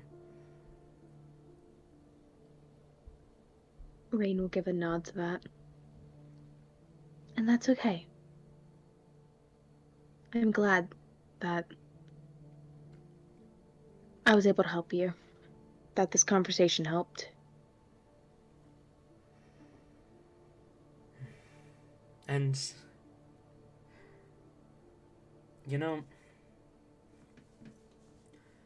when I met you guys in the Gotska Grove, Helibor's eyes were so full of innocence. She was weak, but I don't see that in her anymore. I don't know what you did between then and our next meeting, but you all did a wonderful job. I can't take sole credit for that. I mean, admittedly, some of it was just being forced to see the harsh reality of the worst the world can throw at you and more. And it can always get worse, it really can. But It will. especially given given the state of what we're dealing with, it probably will. Unfortunately, it absolutely will get worse. Oh, is that a threat? No. A warning.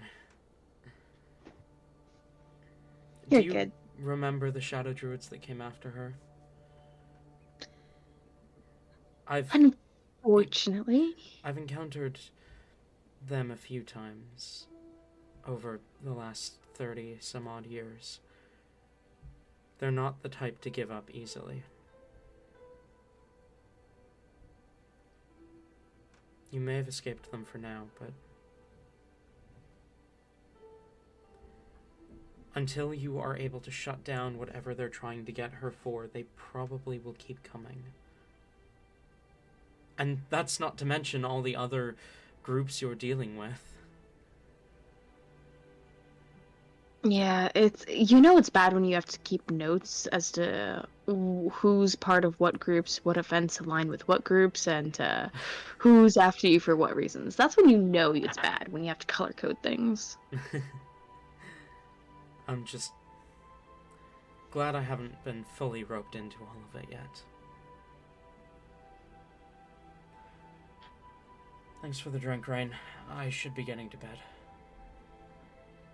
All right, I'll leave you to it then. I've got some more problems to cause in the night. You take care, and I'll see you in the morning. You as well, Rain. As Hyacinth stands and walks off, we're going to go ahead and call break there. We'll be back at 45 past the hour, so 17 minutes. Okay. Sadness and devastation.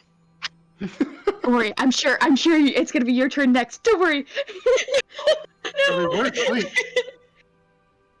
Yeah. We don't get a turn until you come back. Unless it's dreams, I guess. Wait, are you guys just going to bed? Yeah? I mean, it is. That's what we're doing. There's not really much else we can do. Yeah, I don't know, because maybe like we play like wanted to 20 summon, questions, get to know your girlfriend. we wanted to summon Dee Dee, and we can't do that until Helly rests. Oh shit, okay. I'll try to speed run some of the shit I was doing then. Oh, I might put off some of it so another day. I'm sorry. I don't want to take up No, because I feel like I've taken up so much of the session so far. You're good. Me and Tori take up like so much of the session every session, so. I don't know. Well, lump me in there too, okay? It is a Yeah, I can't- collective, all three of us. Yeah. I can't believe how much Tate takes the spotlight. Damn it, Tate. Even in this session, you know, the session Tate's not here. Tate For real. got mentioned. I mean, if we get to the next day, a Tate character will probably be mentioned. Yeah. We'll just have like intense, like we're gonna put the full brakes on this, the snail's pace, that way Tate can be here next morning. Oh my god. I'm not going to. We might like do like maybe a breakfast. I don't imagine we're gonna get too far though. Like we're definitely not gonna get to actual planning. I don't think. Well, I mean, I was hoping for at least Dee Dee, but we can do that later. Yeah. Well, maybe. I don't know. I don't know if Tate is wanting to be here for that or whatnot. Well, he's also going to be gone the next few weeks. Is he? Not next week, but the 2 weeks after that, he said he couldn't make it. Oh, okay. Then I guess we're doing Dee Dee. Wait, hold Mhm. on. We're gonna plan to. Oh, I'm gonna go get food.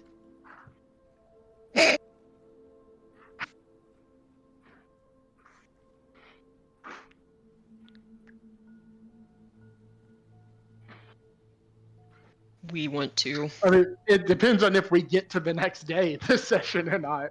If we do, I don't see either Helly or Helleborn letting it go. Mm-hmm.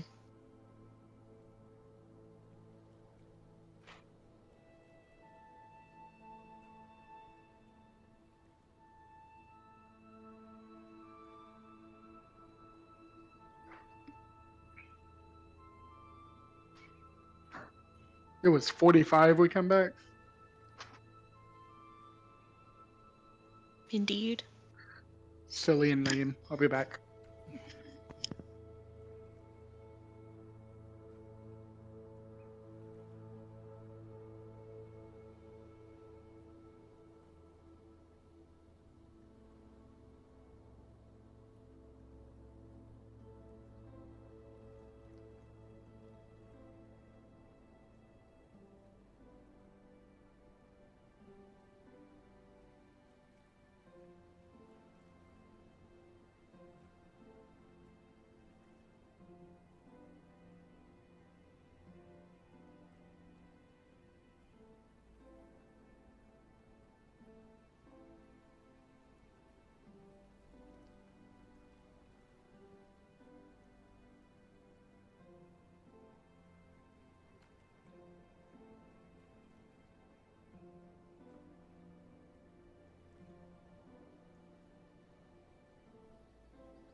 Anyone? Oh my god.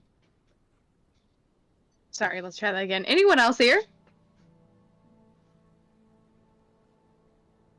Okay.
Wah.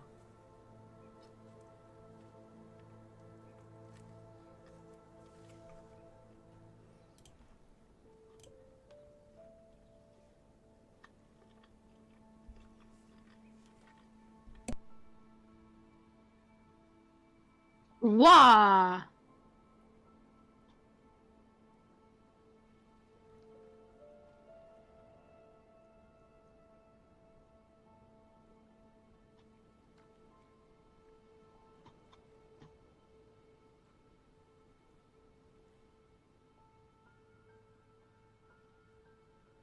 Wah.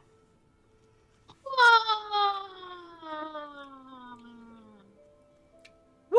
Woo! Woohoo!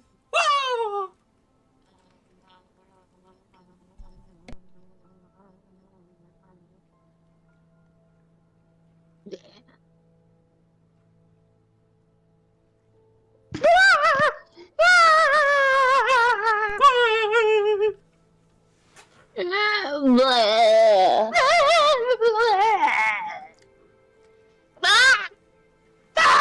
Ah! Wow, Louie. Guys, Woo! I think we have a problem. Wah! Because the urge to just continuously sit here and make noises at you guys is too strong. If we don't stop now, I won't stop.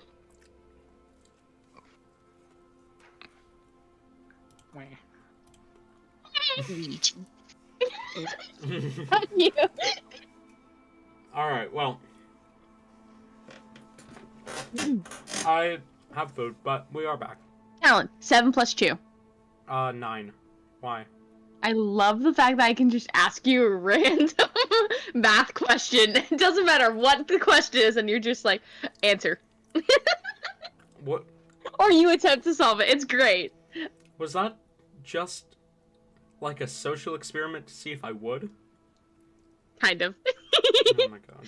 I've done it to you a few times. And I think I've done it enough now that the results are clear. You're a nerd. Whoa! Whoa. Fester literally once called me calculator.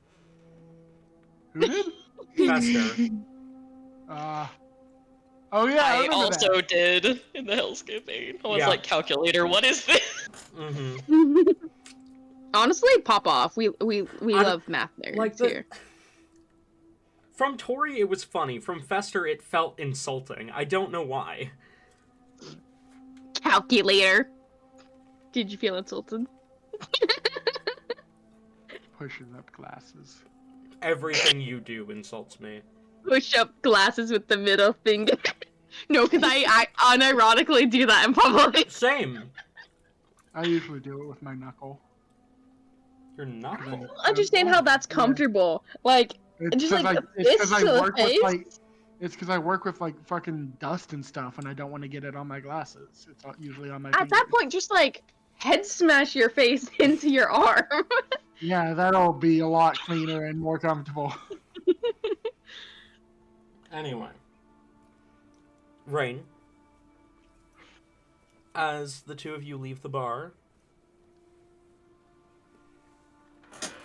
what do you do?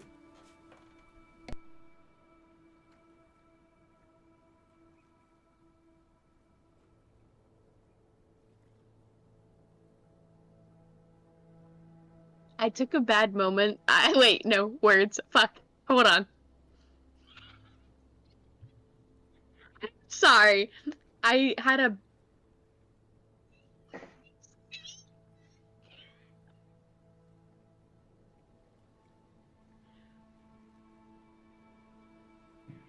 words I need right now.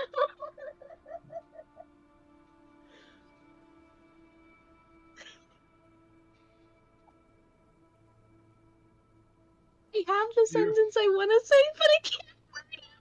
Are you okay, Ayla? Okay, we're changing sentences because apparently that's not gonna work. Okay.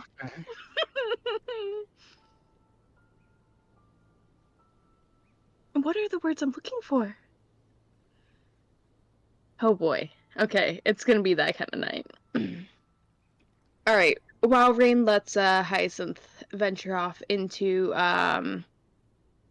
wherever he's going to go eventually, now that he's had a drink and, you know, some time and good conversation, he's gonna go hunting down he actually has a message for someone, a note, if you will.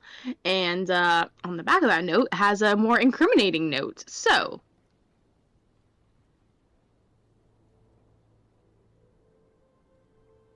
can Rain write color over the other note? Because I feel like I don't know if that message was meant for Hellebore to just like give out to only Rain or to both Rain and who the letter's actually for. It was definitely just for Rain, but you can Okay, use your okay. judgment. Yeah, no, Rain's like, I want that to be able to be something that like they actually say and talk about. So Rain is drawing over the letter before he goes to collect the little imp. Alright. Fair enough. All right, do a little flower doodles, stuff like that. Then we're going to the tailor's, it seems. You make your way to the tailor's. Along the way, Rain's just gonna kind of like, he wants to keep an eye out, see if there's like anything that particularly strikes his interest. With the fact that the meeting is going to be so soon, from his previous times on the island, is anyone acting different? Do people like? Does anyone seem to be where? Roll an insight check. Oof, that's not good. That's gonna be a 6. Dice, why would you do this to me? A 6.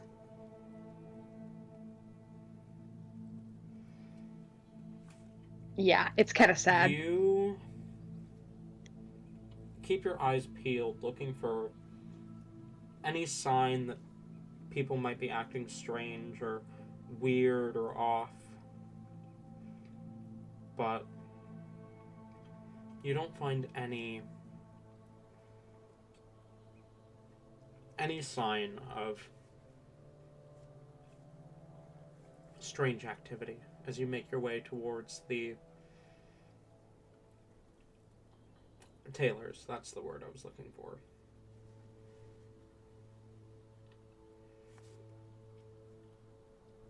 Finding the tailors is not super easy, but you find it eventually.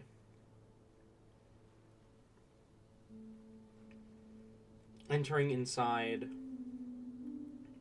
you see Philly standing there, arms crossed, as he looks up at you as you enter. Where is Mistress Helicia? Ah, yes. Millie, I believe you and I've been sent to collect you, actually. He does an extremely long blank as he says, I'm sorry, what? Millie, I have a message from Helly, and, well, here you go. Read it. Here to follow me around. My name is Mephistopheles. Mistress Helicia calls me Philly. And... okay, so now, wait, hold on, what was... Out of character, I'm so sorry. Can you say the actual name? I think I fucked up something. Mephistopheles. Okay, no, I didn't. Millie works. Okay. Okay, I was worried for a moment that it started with an H or something. Are you having a moment?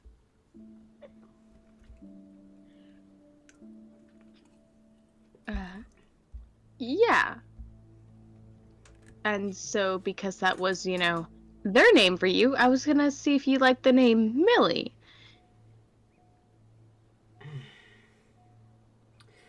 Whatever you wish, Master Rain.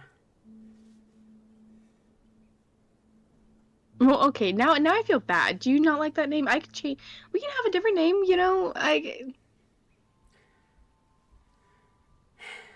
My name is Mephistopheles. You may choose to call me whatever you so please. I want to make a joke of like, okay, I'll call you whatever you so please, yada yada yada. But I don't have the energy for that, honestly. I'll take you back to the others in a little bit. Right now, we are doing a little bit of a recon mission though. If you want to join. I believe my orders on that note from Mistress Helicia, I do recognize her handwriting, are very clear that I am to follow you around. So, lead the way, Master Rain. Awesome. Okay, so Rain, Rain is going to wander around the city for a little bit with an imp and a mole, causing a little bit of problems. No, Rain wants to do a few different things, but I also don't want to take up all the time we have because we only have so long till, So I feel like what Rain's going to do, we're gonna save that for another time.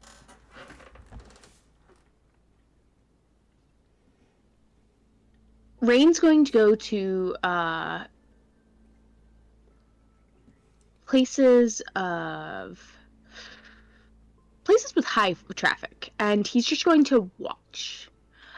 See if he notices anything strange. He's just going to keep an eye out and try to just get a feel for how things are genuinely going. But I also feel like since that's kind of what he already did, but this time he's going to just stay still in one place and do it. Okay. Roll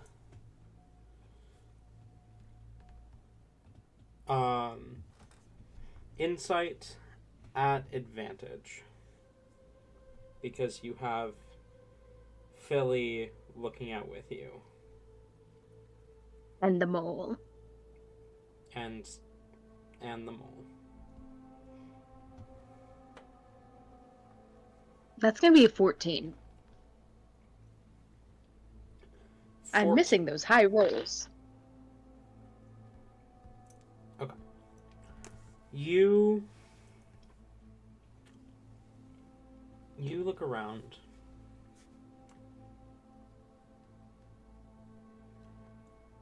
And you begin to notice that there are more more APS soldiers on the island in uniform than the last time you were here. It's not like a noticeable presence, but as you're paying attention, it becomes clear that there are more guards, more soldiers than normal. And some people are noticing this as well. Some people are noticing, there's a lot of guards here. Some people seem to be noticing it and looking nervous about it. Others seem to be noticing it and then going about their days as if this is not normal, but usual. As if there's nothing strange about the increased presence of guards.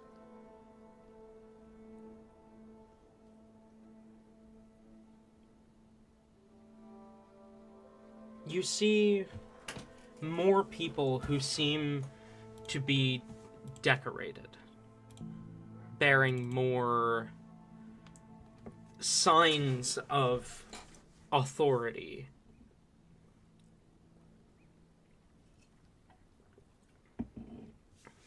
Okay. And as you're watching, you even notice a pair of women who stand out, talking to each other. One of them you recognize, Ariel, aquatic chief of APS. The other appears to be decorated just the same, bearing the markings of a chief of APS. Shoulder-length blue hair, fox-like ears atop her head, and what looks to be a modified sailor's uniform.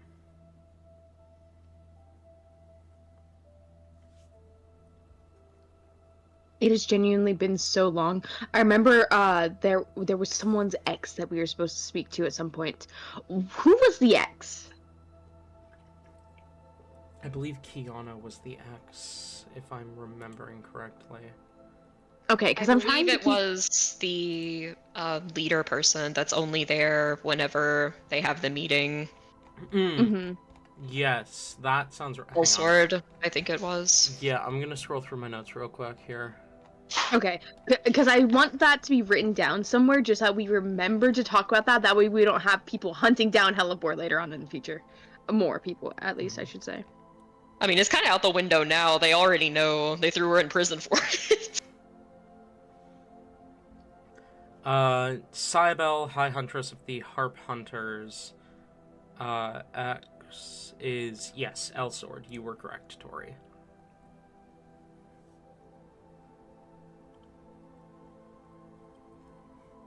Okay. I feel like Rain's not going to try to approach them necessarily, but Rain's going to try to... He wants to get closer, to try to, like, possibly, like, eavesdrop if they say anything, and then he just wants to kind of, like, watch them and see if they notice him, see how receptive they are. Okay. Roll stealth and perception. Alright. For sneaking. Let me and grab a new eavesdrop. dice. I don't trust you.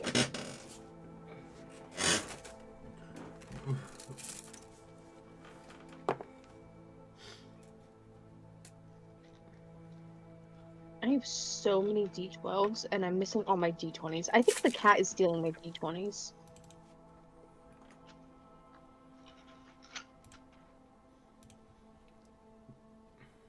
Okay, guess we're using the cursed D20. Ooh, okay.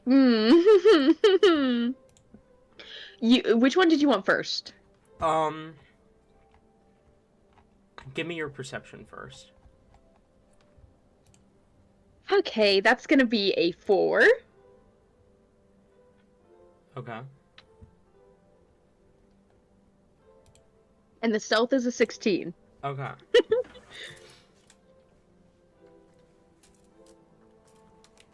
So, your options are not hear what they're saying or get closer and have a higher DC on the stealth.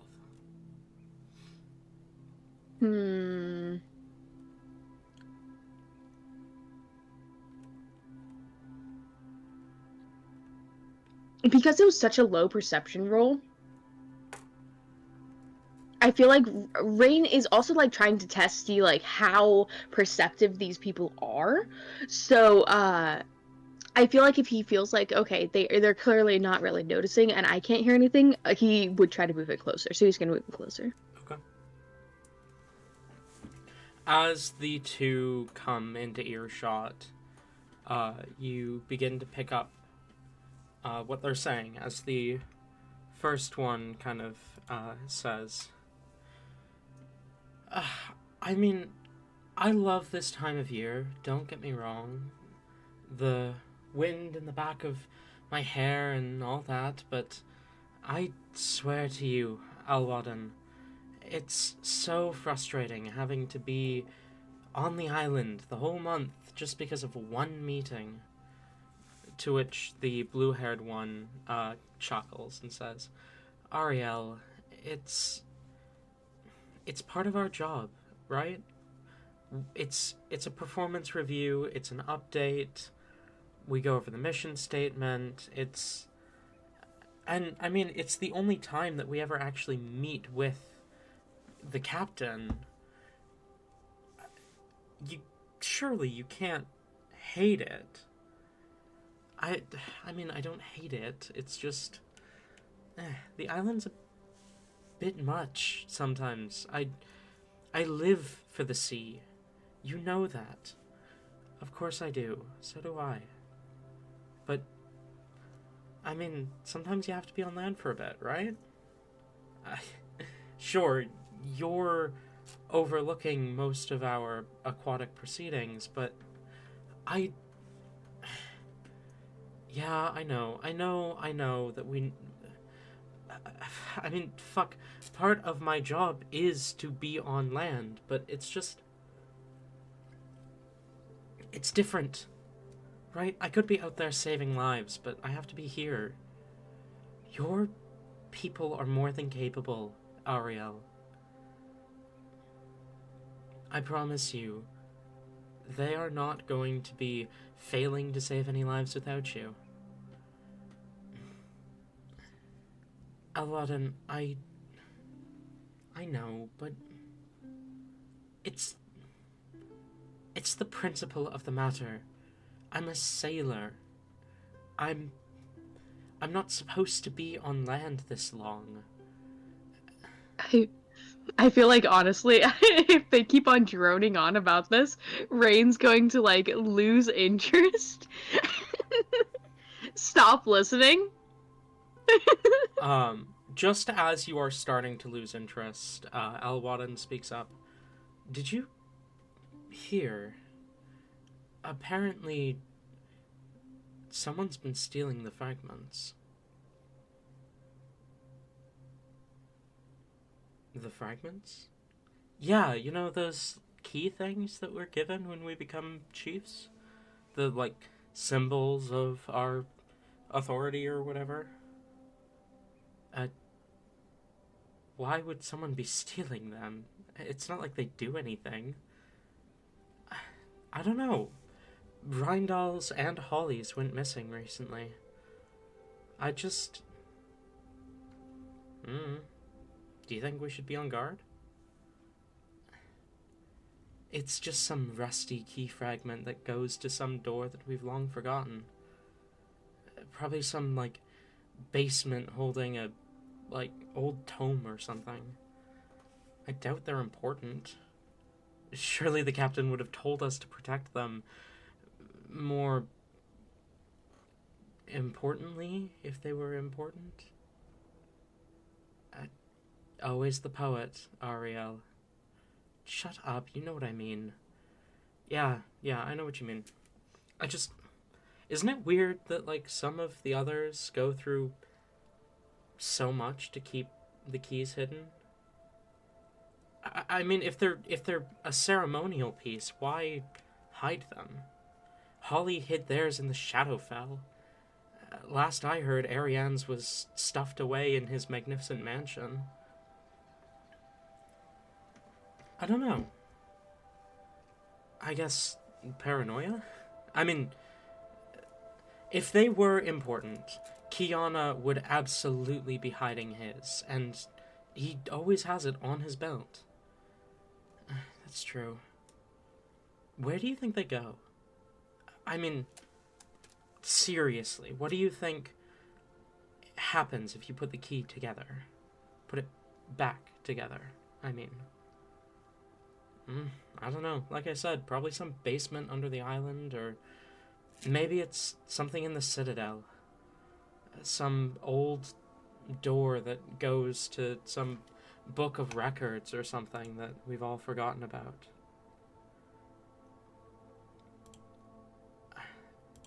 I mean, maybe. But what if it is important? What if it's like some ancient relic, or the secret of what makes the island float, or something like that? Then who would be trying to steal the fragments? Who would want to steal the fragments for the secret of why the island floats? I don't know. There's no way... Like I said, if it was important, we would know. That would be part of the onboarding process. I guess. But, what if it's just been forgotten? I mean, think about it, right? APS is how many centuries old? There have been so many chiefs over the years. What do we know about the War of Heroes? Right? What do we actually know for sure? That isn't mythology, that isn't stories passed down. What can we say we have concrete evidence of? I mean, there are some scholars who think it never happened. Who think it was all some mythological story made up by the people however many years back. We know that some of those cities existed, but who's to say that war ever happened? I mean, fuck, an entire island dedicated to the goddess of the ocean just sinking? That doesn't make sense. I mean, it kind of makes sense. But I get your point. Yeah, it could be something we've forgotten about. But even then, if we forgot, who would know? I'm telling you, we don't have to worry about it. Holly probably just misplaced it. And, I mean, you know how Rindal is. Yeah. Knowing her, she probably just, gave it to some old man or something and completely forgot about it. Some charity piece or whatever. She was always too compassionate for her own good. I swear, she'd give her entire lab to a homeless person if it meant that they had a place to stay for the night. I don't think that's a bad thing, Alwadin. Her compassion is what got her here, after all. Yeah, whatever. How much longer do you follow them?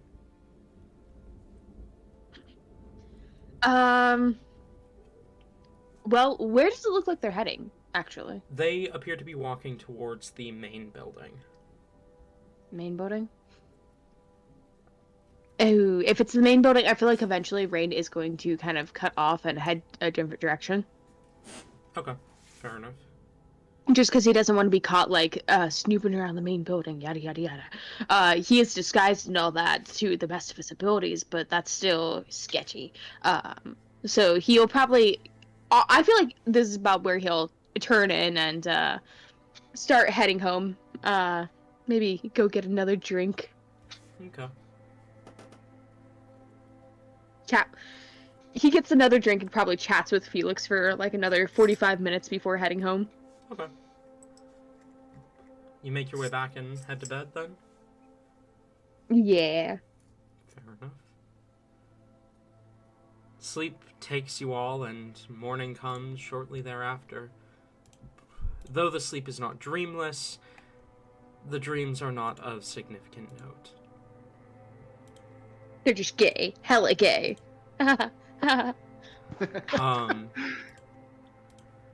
Notably, Rain, Hyacinth is in the room when you get back, already asleep. And as morning comes, you all awaken. What do you do? Die. I second that. Actually, Hyacinth is going to do the same. Oh! You gotta make the dying noise then. What's Hyacinth's dying noise? Alright, it's Towson and Hellebore left. Let's see how realistic. I'm taking control of Taliesin for this moment. Taliesin wants to die. Alright, Hellebore, you're left Alright. alone. Well, Hellebore has more important things to do before she dies, like practice her scythe for an hour as we're getting up. Fair enough. Go and roll another wisdom check.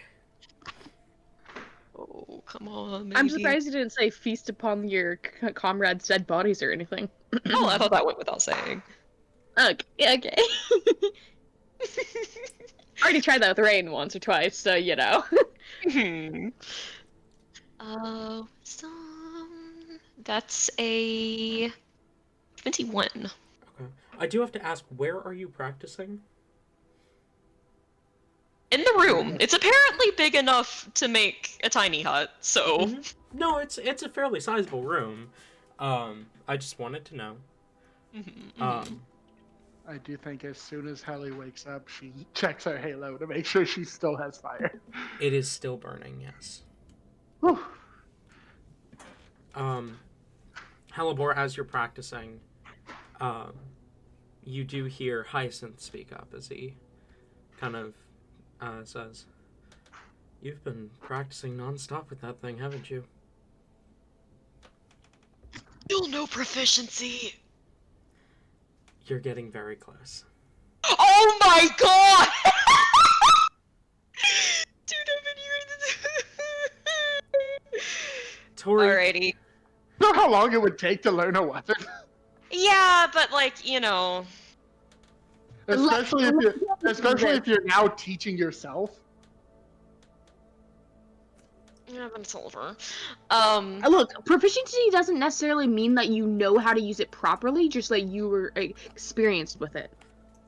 No, I'm pretty sure proficiency means you know how to use it properly. No! I'm proficient in many things. Yeah? Okay. Come here and I'll show you. Oh my god.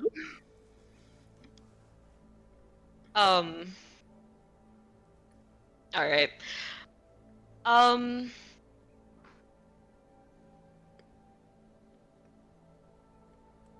Alright, sadness aside, as she is apparently, not proficiently swinging her scythe, as Hyacinth she is approaches, noticeably better than when she started, if that helps. Anyways, yes, so Hyacinth will, approach, and she doesn't even stop. She still keeps on going. Well, yeah, I mean, I'm still really bad at it. I have to continue until I'm decent. Yeah, fair enough. One of these days we ought to spar, me and you. I don't think we should. I never got the point of sparring. I don't think people should fight unless it's to kill something. It's a means of practice. You can only get so good swinging it around without a target. Well, I can target the people that I'm going to kill. I won't hurt a friend in order to get better. Hellebore, You...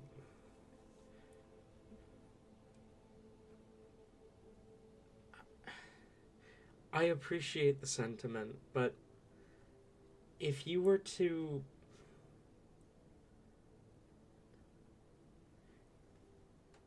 You need to learn how to...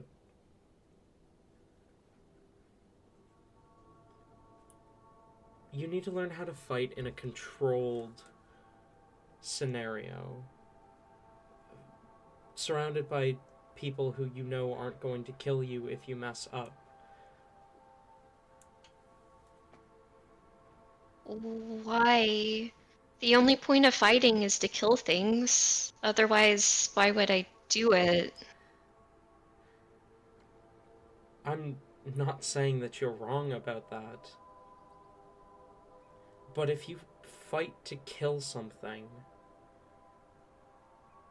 and you aren't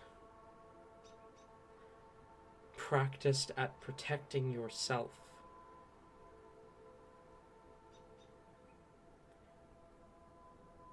you won't last long.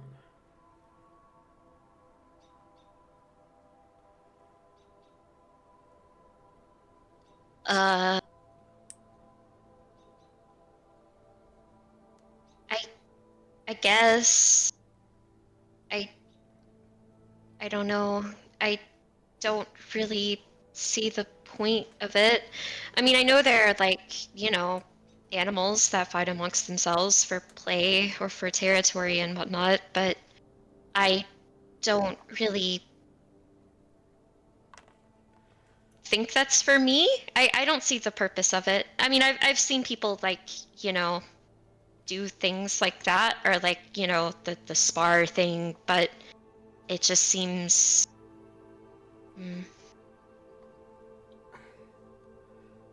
You can learn as many flourishes as you like, but if you don't know how to actually break through someone's guard, you're going to die the first time you rely solely on that scythe. Well, I mean, I'm not planning on like actually, I'm usually going to be like shifted as I use it, I would imagine, and I'm not just gonna go in like this. And what if you get trapped in another anti-magic zone? That's why you're learning... That's part of why you're learning how to use the scythe, right? So you have another option. Well, I mean, I guess. I mean, I mostly just wanted to learn it because I want to learn it. The best way to learn is practice, right? That's what I'm doing.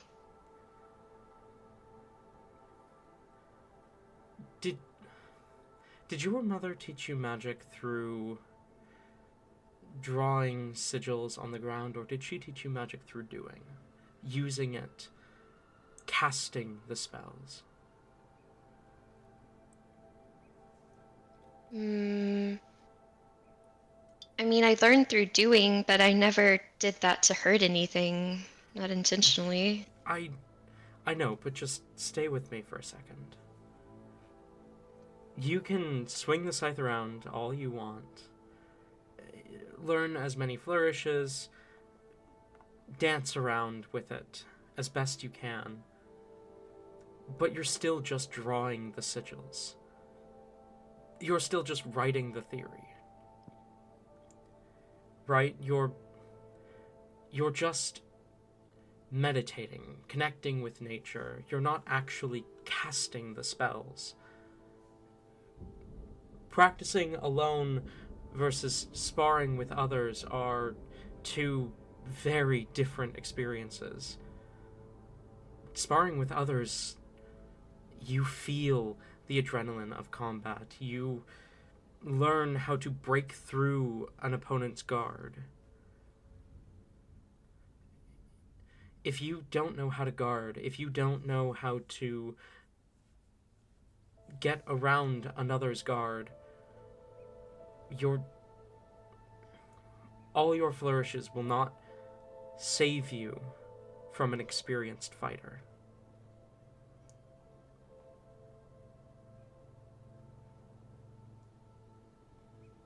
Does that make sense? it does, but I mean, I figured that I would learn through doing it, like, in the moment.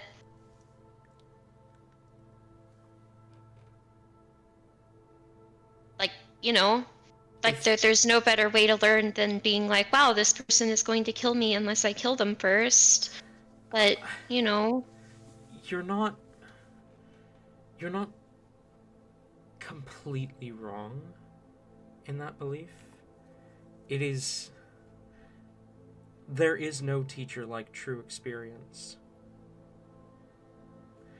But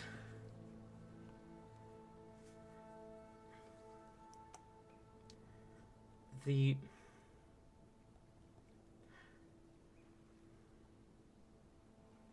would you rather have to try and heal someone's wounds for the first time as they're bleeding out, about to die?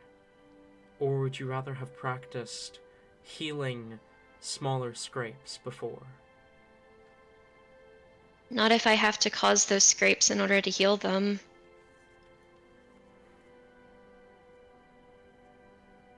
I mean, I wouldn't mind to, like, you know, maybe against somebody that I didn't like and care about, and, you know, not to say that I want to just, like, kill them, you know, outright, but maybe I could try to, like, it's also like, how do you really get better if you're not trying to, like, I can't imagine, like, picking up a weapon and not being like, wow, I have to do everything I can to, like you're holding yourself back, so how do you get better?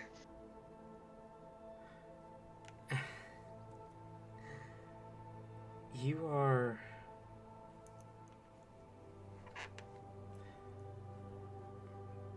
You have a lot of heart, Hellebore.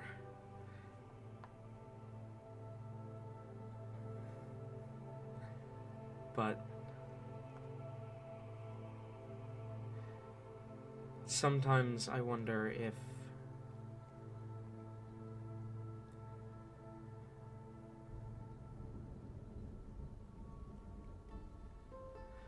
I don't know. Sorry. I have been thinking a lot. If you don't want to spar, we don't have to. I Yeah, I mean, I wouldn't. I have 2 diamonds. If I kill you, I can bring you back. So that's. But I'm not saying that I even could. But you know, just like I do want you to know that, like, if I did that, I would probably go in with the intention of killing you because I don't see any other way to do that. If that's something you want. It's, it is kind of like that, though, when you're sparring. You fight like you're going to kill them, and then at the last moment, just before you deal that final blow, you stop. Learning that control is really important.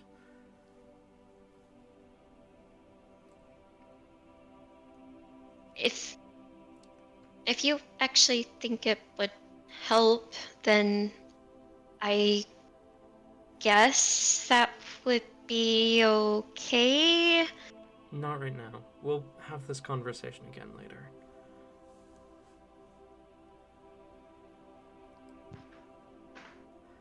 Besides, I think our companions are waking up. True, true. I'm sorry to disappoint you, Hyacinth. It's just I've already spent much too much of my life hurting people without wanting to. I'd like to avoid doing that anymore. You have a lot of conviction, Hellebore. You don't need to apologize for anything.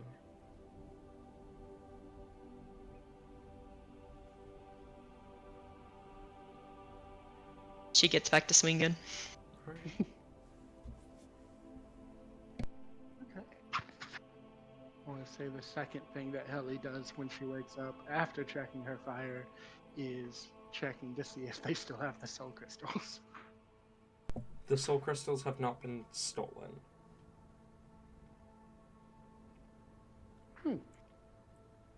So, yes, you do still have them. Interesting. Good. What does Rain do? Does Rain sleep in because he had a long night? Yeah, his sleep schedule's a little fucked up right now. I'm sorry, guys. You'll have to get onto him and fix that.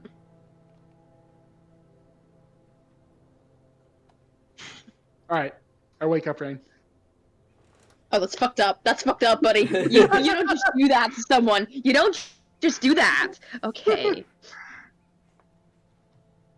Yeah, Rain would like to punch Helly. Oh no! Roll a Roll hit. an strike. Hey, you're waking him up. She doesn't know. Okay, it's less of a punch, more of a like a flailing arm slap. Still roll a hit.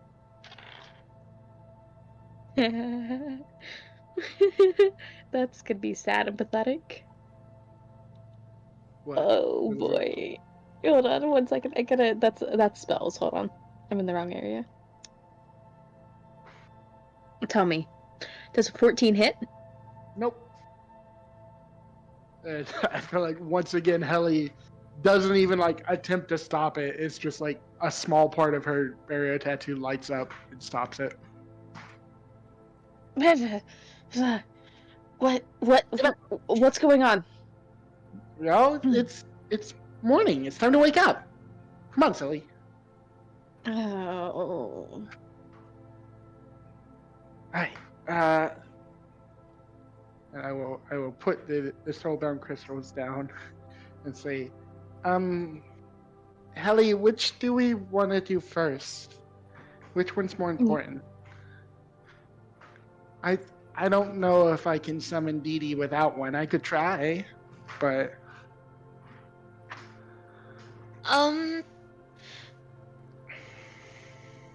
I. It's up to you, Helly. Whatever you think. If Wait. you Before want, go ahead, Rain. Oh, okay. Before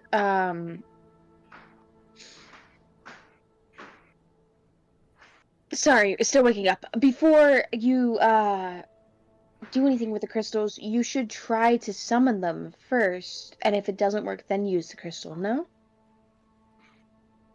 yeah, but I don't think we wanted to use the crystals anyway. So, anyway, I'll do Dee Dee first, and then she'll stand up and prepare herself, and hold out her arm and say Dee Dee's name and glow blue and do all the stuff. Wait. Before we do that, Helipor will ask for the circle to be put up first, so that no one can hear this conversation. Oh, that's so smart. Okay. We almost fucked ourselves over there. Good job.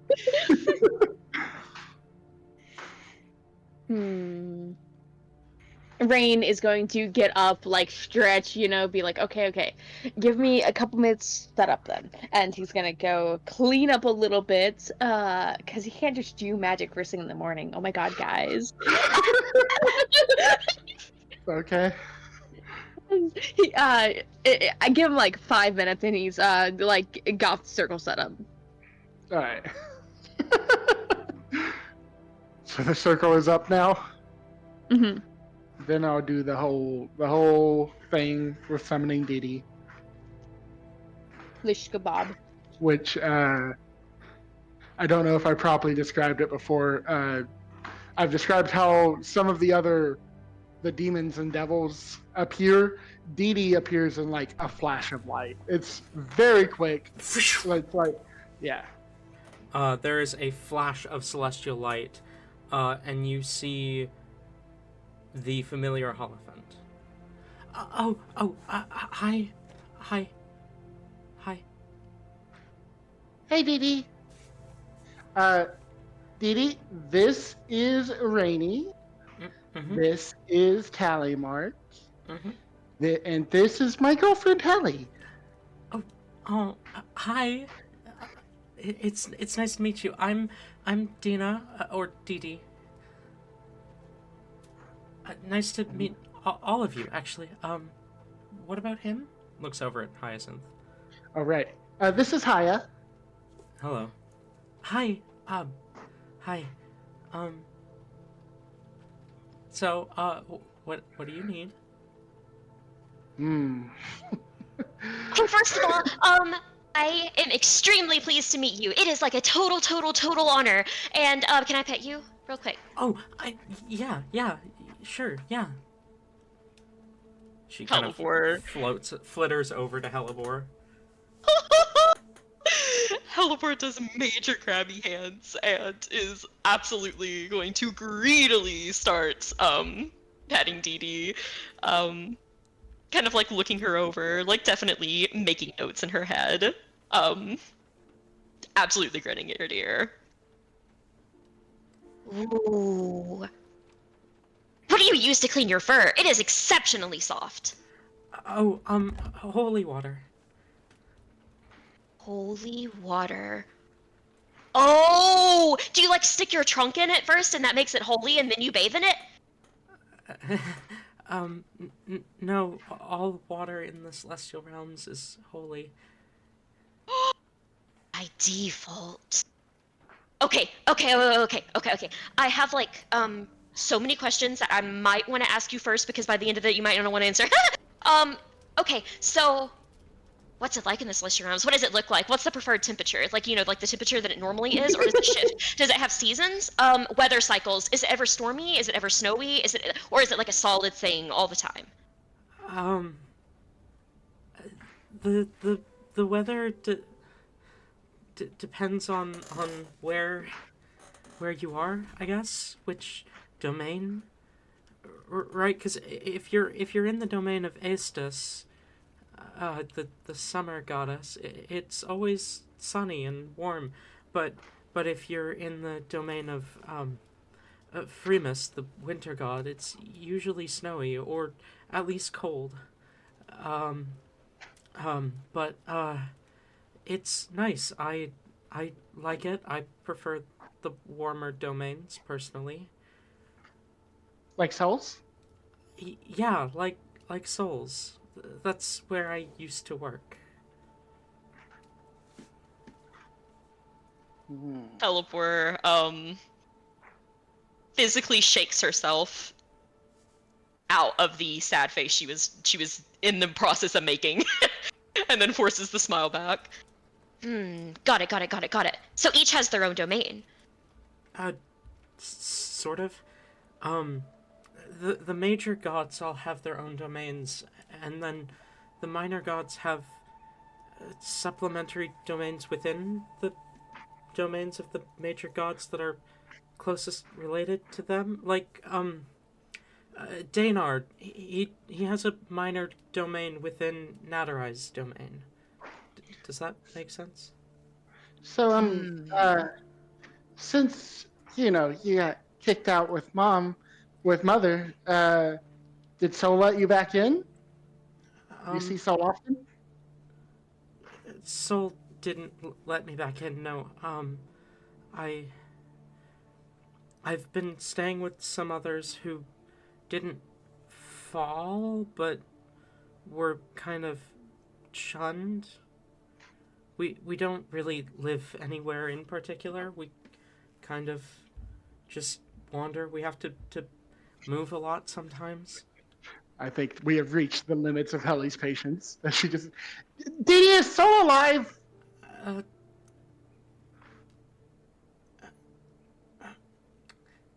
Soul still travels across the sky as the sun.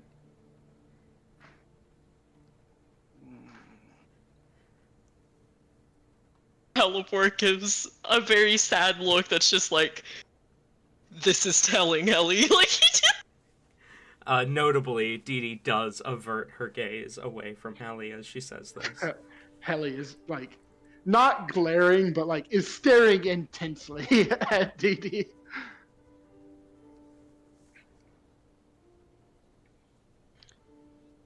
Are any of them alive? Dee Dee's silence is long and loud before she says, "Oh,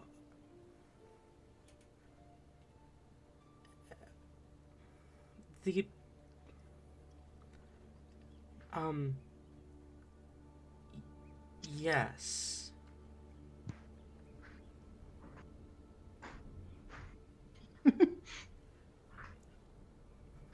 Who?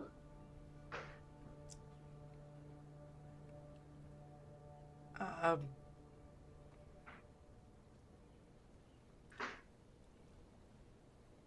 all of the ones who are alive?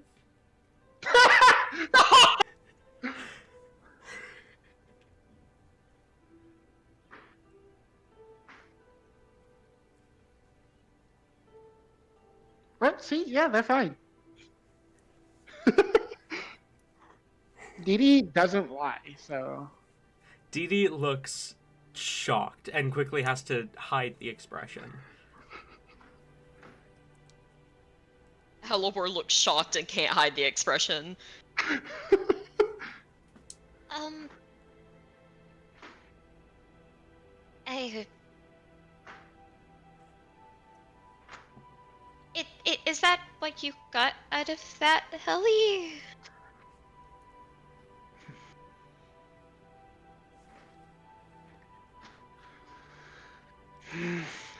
Ellie is genuinely trying to believe Dee Dee, but it is not.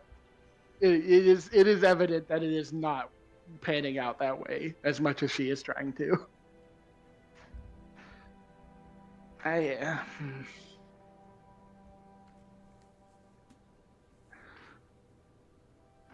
Just what would have happened to them? What could have happened to them? They're gods.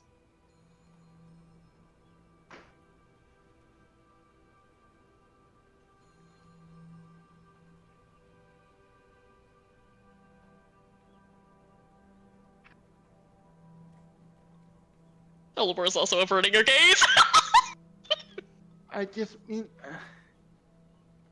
I don't get why Mother would lie, and Dee Dee says they're okay.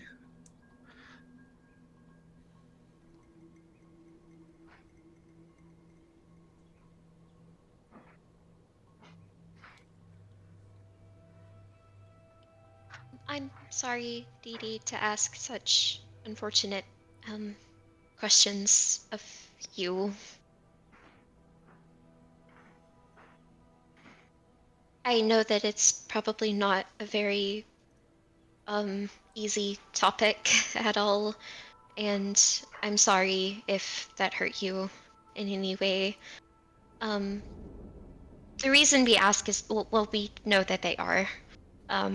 So we thought that the truth is always better to know, you know? Holly will look to Dee Dee again and say, "Is it part of your contract that you can't tell me?" Um, uh, um,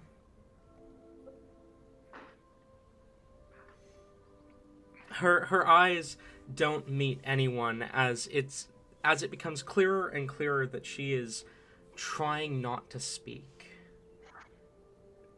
But it all boils over and she suddenly just starts talking as she says, "Okay, yes, most of them are gone. I don't look. The heavens agreed that we were gonna act like that didn't happen. We were gonna, the head angels were gonna keep acting in the stead of the gods, and I don't know.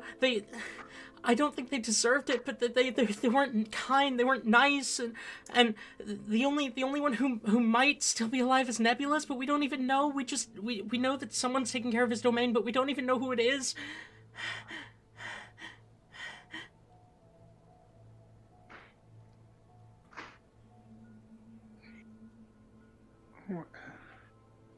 Why? How? Do you know how? How to How- which part? How they died? There are 3 things that can kill a god.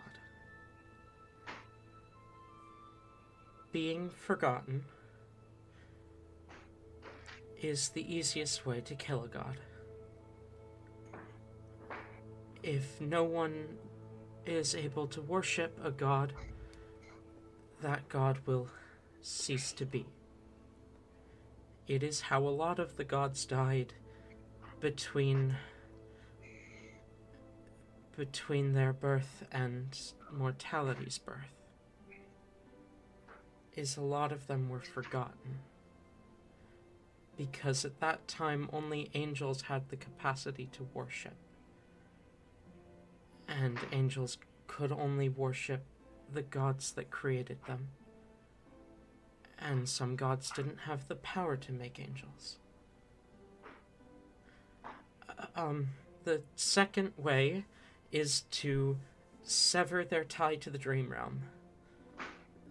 That's how a lot of the gods died. The Somnum Exterii had a weapon that was capable of that. The god of nightmares. I don't know why. I know it had something to do with something that came before the gods. It was their secret weapon or something. But Oxum stole it and killed the Somnum Exterii with it. And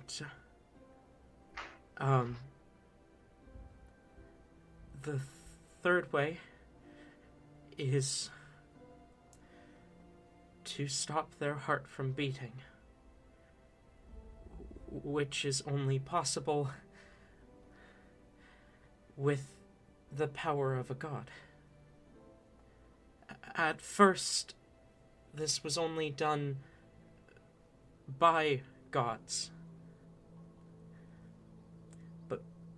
But mortals found a way to wield that power themselves. When Amantis died, the goddess of love, it wasn't to the Nightmare Blade. Her daughter, Amer, she tore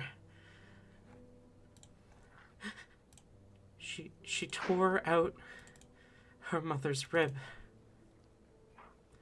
I just realized I got the names mixed up. Amantis is the daughter, Amer is the goddess. I keep doing this.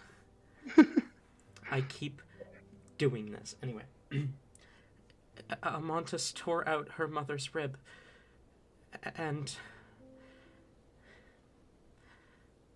consumed her blood. She drove it 4 times into her mother's chest. Each time was for someone else.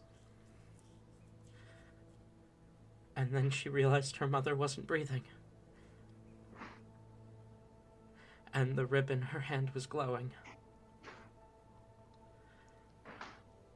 I think you can put together the rest of the story yourselves.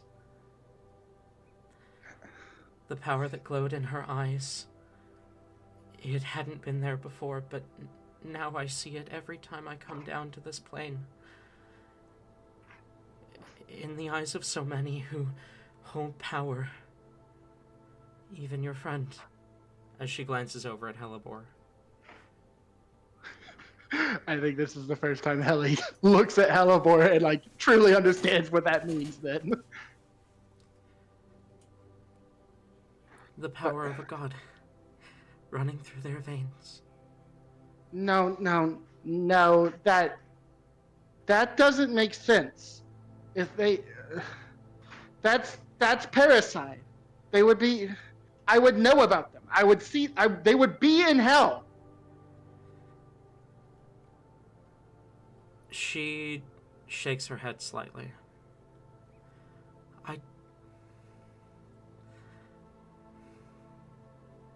Oxum never committed the sin of treachery. Nor did any of the council. Besides for Prado.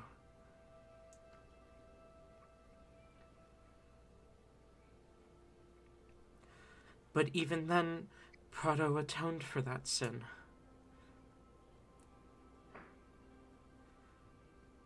Most of the heroes of the council should have ended up in Herosis. But I don't think they're there. I don't know where they are. I remember Aurelius said something about shortly before he died, he wasn't able to claim any of the council. He wasn't able to take their souls to an afterlife. Something had gotten to them first. Something stronger than him.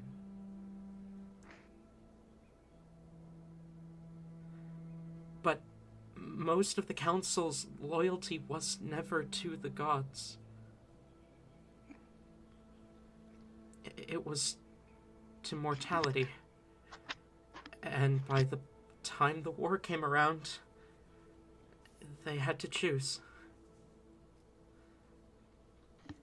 They never committed the sin of treachery. Some of them the sin of warmongering, but even then, the gods may have judged the mortals, but their sins outweighed yours.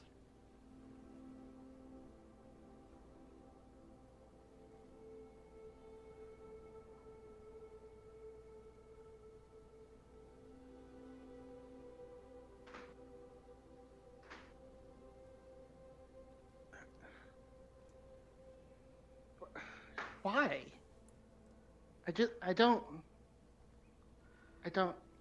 understand. Helly, the gods were cruel, vile. That's not. Why was I not told? I don't Why believe keep it that. secret? I don't believe that. That you can't actually mean that. I get that they weren't good. They kicked Mother out of hell, or out of heaven. Dee Dee too. Well, I have never seen a group of anything, any creature, any person, anything, where every single one of them were bad and deserving of death. There are always exceptions. You cannot tell me that every single one was evil and deserving of that. That doesn't make sense. I'm not saying they all were. Okay, then great, fine. Kill the ones that are evil and leave the ones that aren't. But they killed all of them, didn't they? Helibor. When the 7 kings of the gods give you an order, you don't say no. The 7 kings declared that mortality was going to be wiped out. The other gods, they didn't have a choice, but neither did mortals. One by one, the minor gods descended upon the material. It was kill or be killed, Helibor. Either the minor gods killed the mortals or died to the kings of the gods. The only reason people like me and Teori even got a choice and lived was because we weren't important enough to them.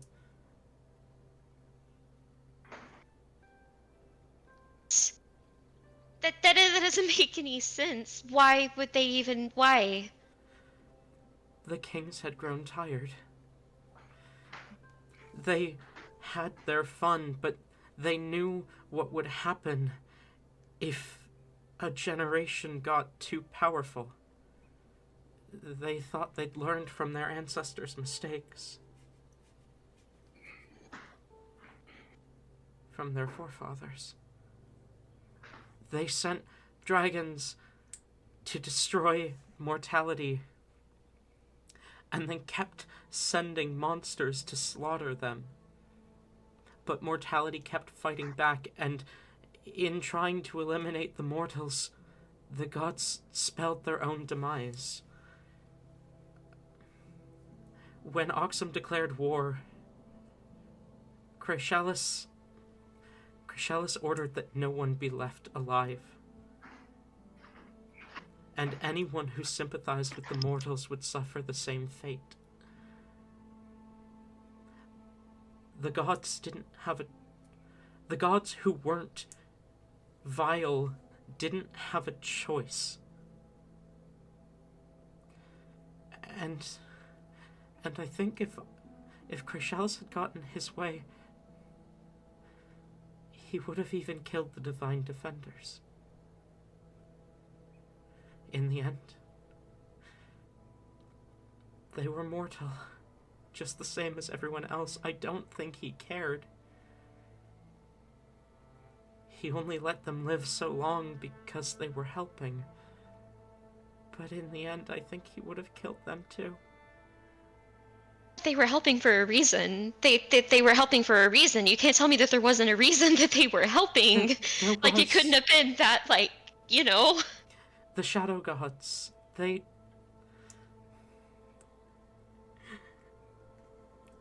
Do you know why they're referred to as the gods of evil in modern day?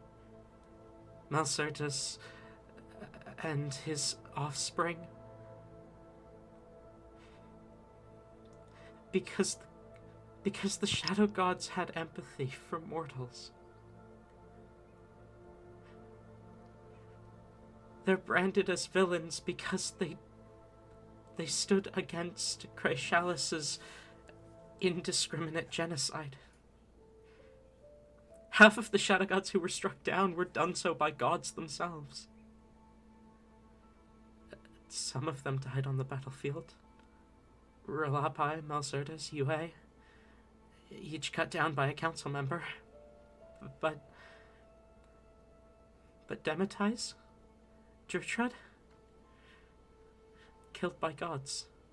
For treachery. Gods don't have a soul. They don't... Not one that will go to an afterlife that we know. When a god dies, maybe there's an afterlife that will take them, but it's not one that we know, that we have access to.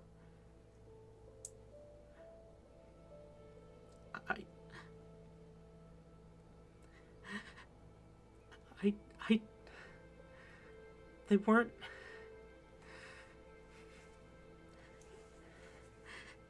That war wasn't... Neither side was right, Helly. I don't... Oxum declared that no god should be left alive. Creshalis declared no mortal to be left alive. I don't agree with either of them. But in the end, when it came down to it, Oxum was fighting for something. Creshalis was fighting because he wanted to.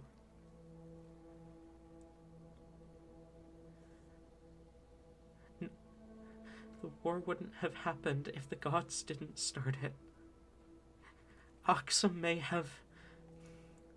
have declared the war, but the gods cast the first stone.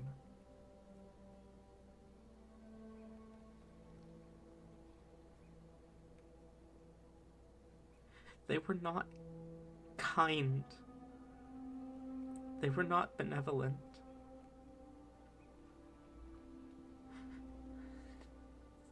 Chaos and Ordon wanted to destroy everything.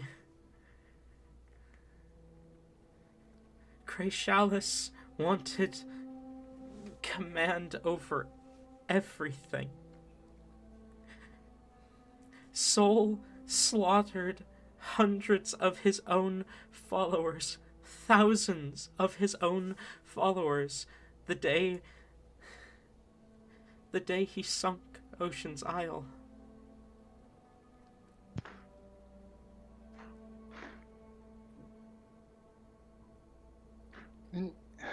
Why, then, do we tell mortals that they're still there? Wouldn't we want them to know if they're that bad?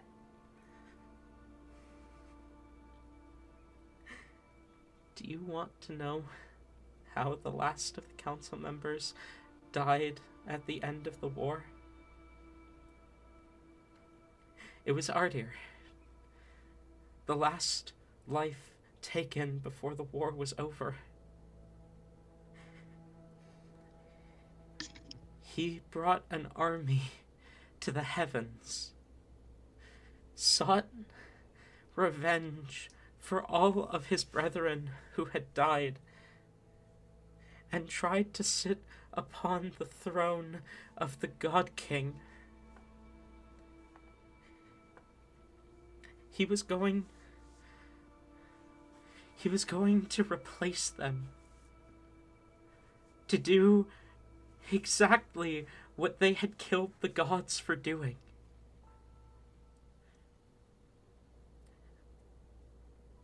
The other angels say they tell mortality that the gods are still alive so that they have faith, so that they are subservient. The hells don't tell the mortals, because the mortals would have way too easy a time claiming that power for themselves. This world is better left with an empty throne than a filled one.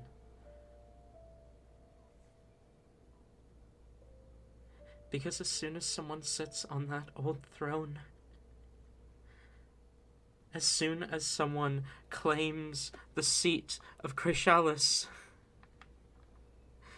the cycle will repeat. Just like it always has.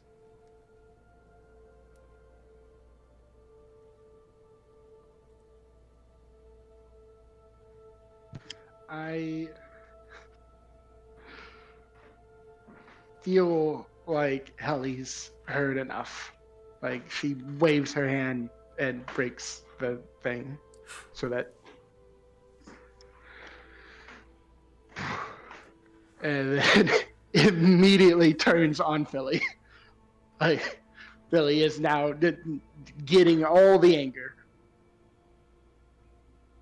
She says, "You lied to me. Under strict orders of your mother and your uncle. You all lied to me.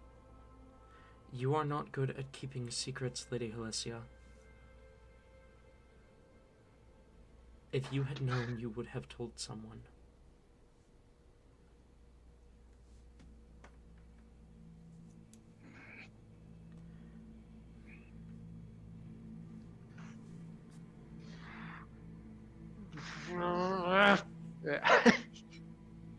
I hate to do it, but I do think Helly like smacks Philly. He shows no major reaction, though you do smack him, as he kind of looks at you and says, "Lady Helicia, I could not have done anything even had I wanted to. I am bound by my orders, and Master Lucifer was very clear." Well, you go tell Lulu that I know now. I believe he is already aware. made sure to inform him that you were summoning Dee Dee. They tried to make sure that she didn't say anything, but Dee Dee is worse with secrets than you are.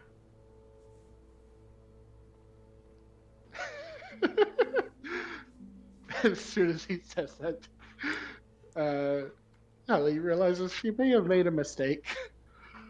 And this is no, they're not gonna hurt her, are they? Your mother would never allow harm to come to Mistress Dina. She will be disappointed, but I doubt she will be surprised. Besides, home is preoccupied at the moment. They do not have time to find Dee Dee and physically hurt her, even if they wanted to.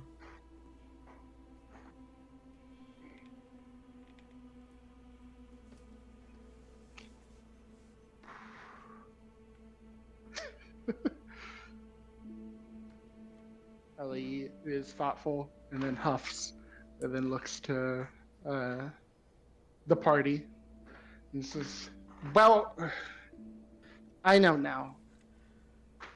So I guess we just keep on going.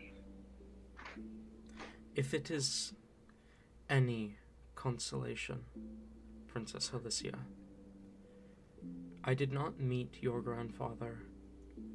I was not around when he was alive, but I have heard from your mother how much she detested him and is glad that he is gone. Yeah, but I wish I could have made my own thoughts about it. About him. You were given that opportunity. More so than many in my position. Your mother told you of all the good and the bad that came from your grandfather.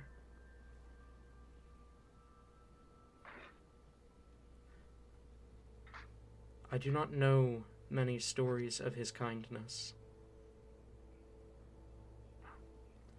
other than what the mortals tell, which they make up a lot.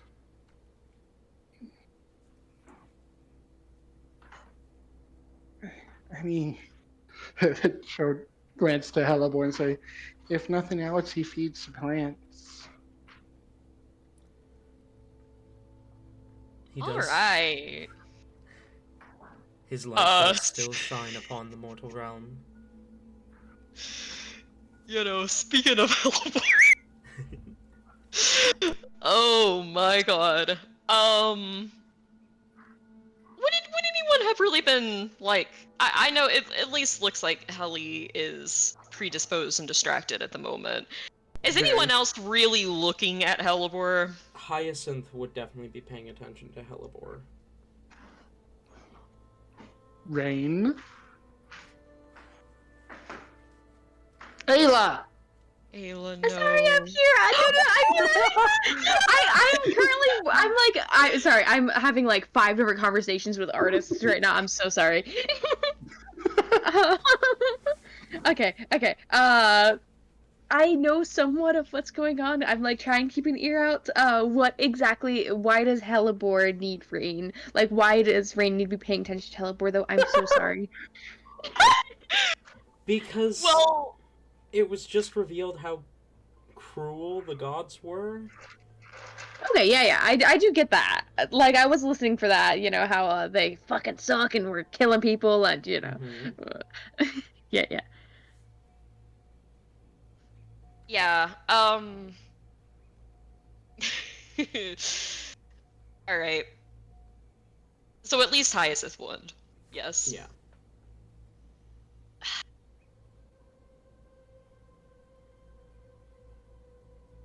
I feel like Rain is also paying attention, even though I'm not. Sorry. Um, at some point during this, after Dee Dee is dispelled and Philly and Helly begin to speak, it is evident that Hellebore has, like, there is just a look of so much overwhelming horror, and it looks like someone who's just had their world crash down around them. It's a little similar to whenever Todd got disappeared. A little bit. Like it seems like she is about to explode. And if no one is stopping her, she is going to turn into a I'll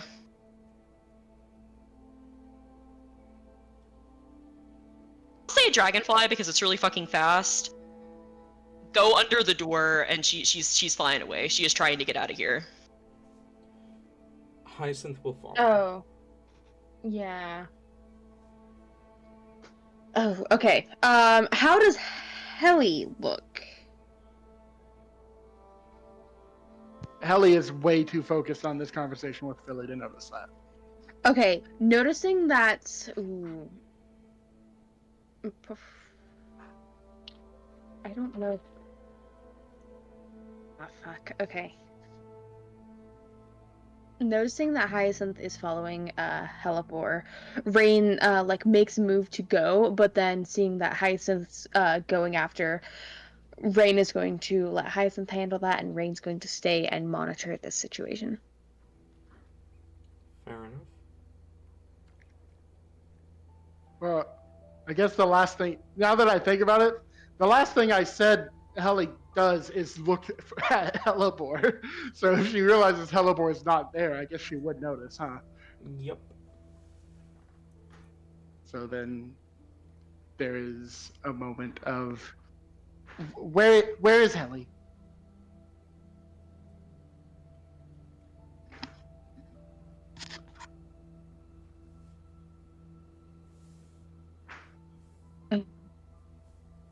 She. Sorry, go ahead. No, go on. Okay. Rain is going to kind of just like gesture to the door that's I'm sure. Wait, did Hyacinth turn into something to follow? Hyacinth would have turned into a dragonfly as well and followed.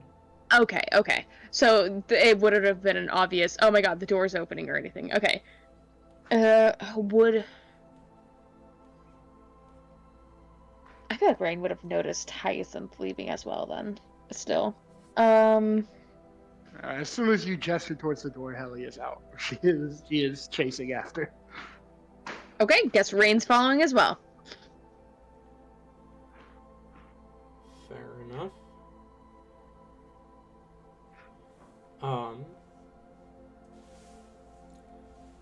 You guys are probably a lot slower than a dragonfly. A little bit. So, Hellebore. Mm-hmm.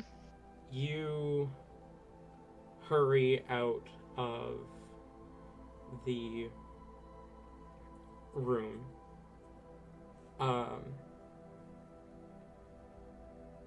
Where do you go? All right. Hellebore in this moment is trying to find anything that is even somewhat familiar or happy. So she will go to the little makeshift artificial beach where she had the kiss with Ellie at. Okay. And she will fly out until she is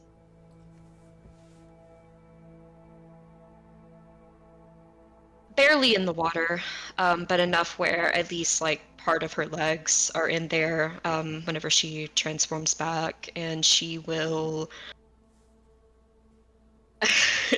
I hope this is somewhere like fairly remote because like she is sobbing, crying, almost screaming. And she will begin to, almost in a craze, claw at her eyes until there is blood like pouring down into the ocean, just continuously clawing at her face. Okay. As I this... don't want lasting damage. I don't want lasting damage. She ain't gonna go blind, but yes, she is doing this. As this starts,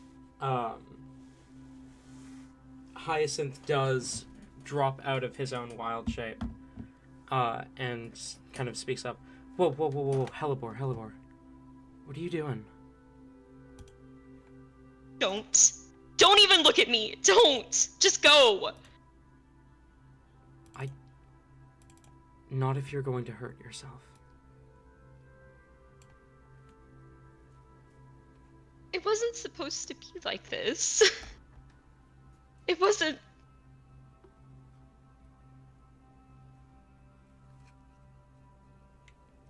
I don't understand why. Why can I not just hate someone and it be that simple? Why can it not be that simple? I don't understand. None of this makes sense. None of this is fair. No one knows. I can't even like tell anyone and no one knows, and then like I just have to walk around like a fucking symbol. It's not fair. None of it is fair, and the world isn't fair. I know it's not fair because, you know, I have like the teachings that I've had like my whole life. Oh, nature's not fair, you know. It's cruel, it takes and it gives, but if there's a cycle, and then like now I'm supposed to think like, you know, oh, the main like figure for our people is like fucking evil? And I was just supposed to like, you know, go with that? And then like it just like no, like this, it wasn't even supposed to happen like this. Like I was supposed to hate D, and I was just supposed to be like, wow, this is such a fucking bitch, and it was supposed to be that fucking simple. And it's, I don't like it. I don't like it. I don't like it. I want him to be here. Hyacinth is quiet for a long moment before he...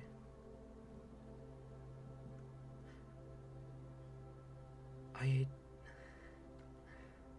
understand, Hellebore, better than you will ever know.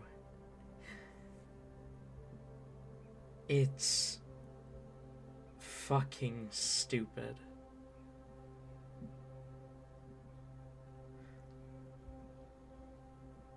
I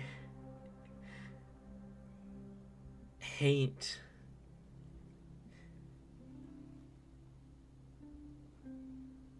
all of this. The feeling of something being so much more complicated than it was ever supposed to be. I hate it.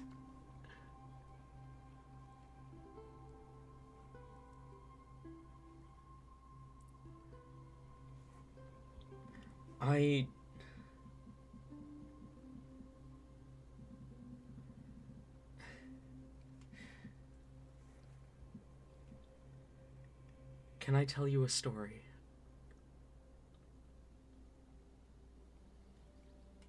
Hellebore is still like sobbing her eyes out, hyperventilating, but she will kind of manage to nod. She has stopped calling at her eyes at this point and is now probably making it worse, like trying to like wipe away the blood, flinching whenever it turns cold. She nods. This is a story from the sect I grew up in. It's an old one. So very old.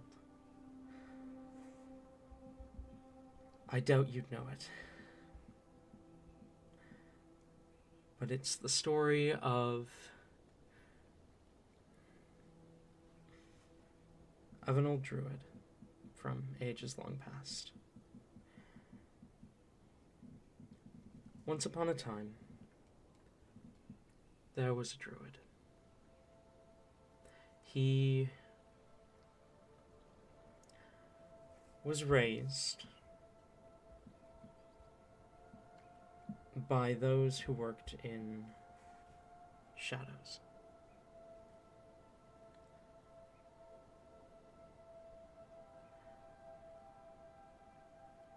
Everything was supposed to be simple. They were right, and everyone else was wrong.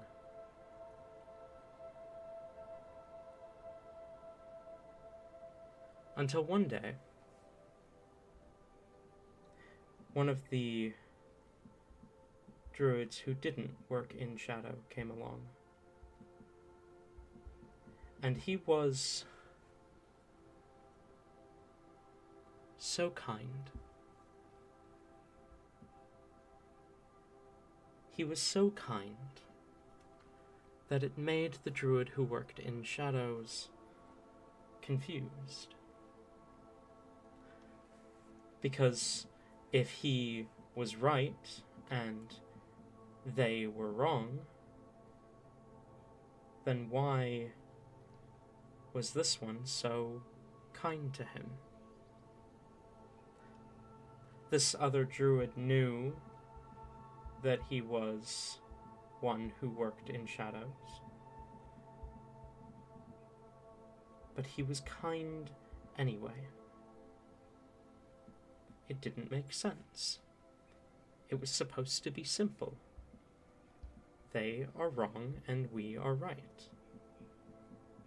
That's what he'd been taught. But it wasn't that simple. And this druid, the one who worked in shadow, eventually decided to see why the other druid was so kind. He decided to live in the groves of those who did not. And he was taught kindness, compassion, and empathy. But it didn't make sense. Because the gods that he worshipped hated these people. So surely, these people were evil. And he waited, and waited, and waited for these people to reveal that they were evil. But that reveal never came. This druid who once worked in shadow grew and aged until he was hundreds of years old. And never once did those who did not work in shadow reveal that they were evil. He never abandoned what he'd learned. He never truly escaped the shadows.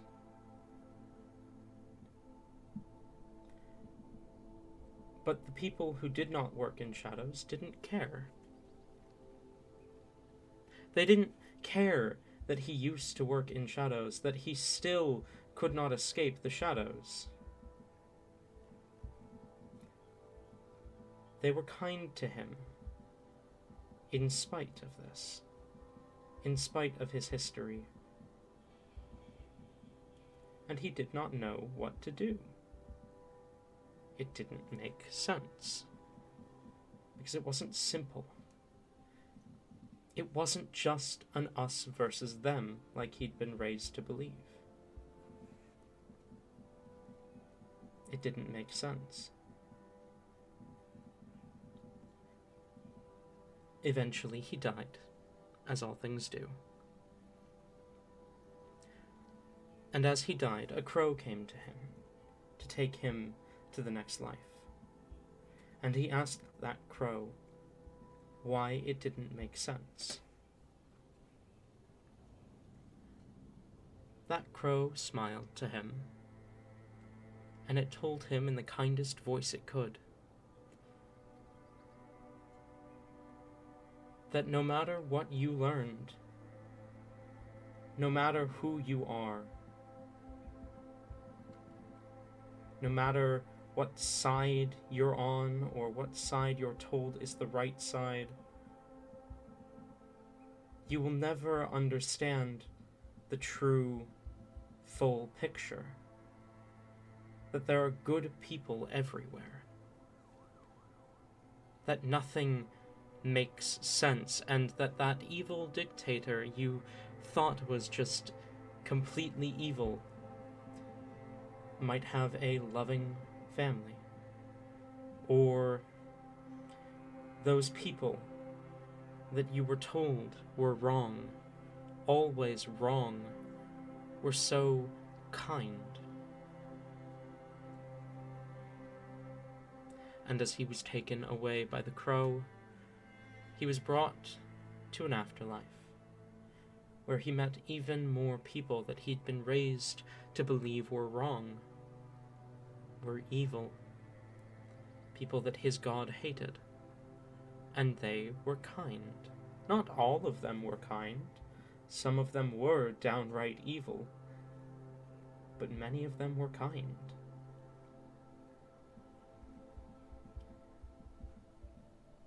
Because it wasn't that simple. It never had been that simple. But he'd always thought it had been, because that's how he was raised. To believe that things are black and white, you're either good or evil. And if you are not us, you are them, and them is evil.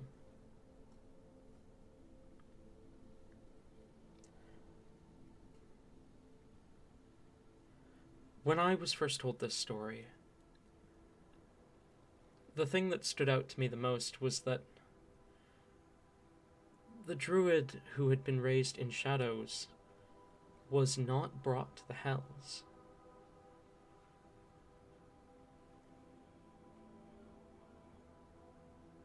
And he wasn't evil. I remember distinctly in the groves that I grew up in, being told that shadow druids are always evil. They are always wrong. And then some wandering archdruid came through and told me this story when I was very young.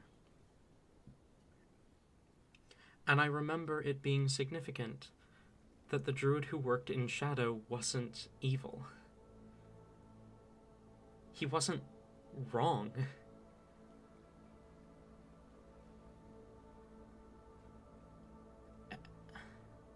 And he thought just the way we do.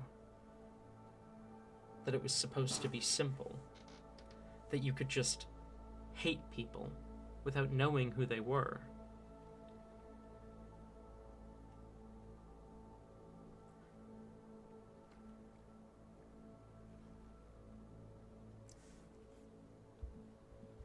But you can't. You have to know who someone was in order to truly hate them. Does that make sense? As the story has unfolded, Hellebore has calmed down a little bit. Also, as she just hears this and kind of looks out to the ocean, she is... Tears are still falling down her face, but she is no longer hysterical. This seems to have had a good effect on at least distracting her from everything that just happened. And she will turn her face and look at Hyacinth. It does. It does.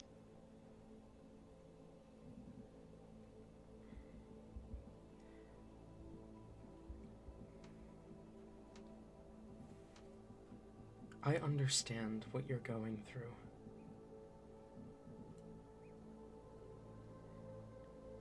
It was always supposed to be simple. I get it. All my life, I was raised believing that Dire, the first druid, had lived her life in devotion to the god of nature, to the Oak Father, and that everything either of them had done, any of his children had done, was to be revered. I heard everything Dee Dee said, just as you did. My world's been shaken just as much as yours.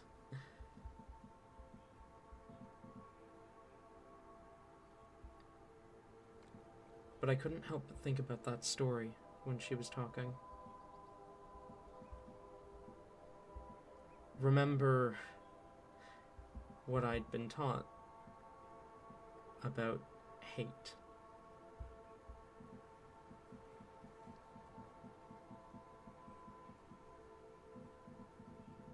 It doesn't feel right, though.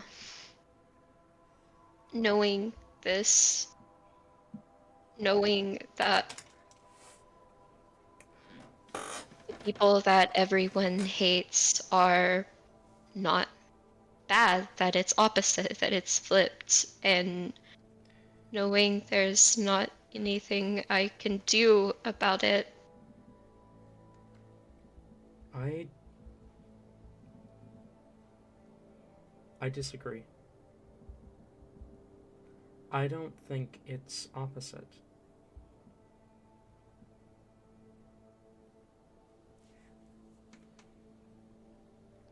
I think people just need to understand that it's not as us versus them as they think. Just like the story. I just mean, like, the lies, I mean, I get it that it's more nuanced now. I do believe what Dee Dee said, but it's just people still, like, the ones that didn't deserve to die are hated, and that's not fair, and I can't do anything about that. And it's awful. It feels disrespectful, like I should do something. I shouldn't let them be disrespected like that and slandered, but like I can't do anything.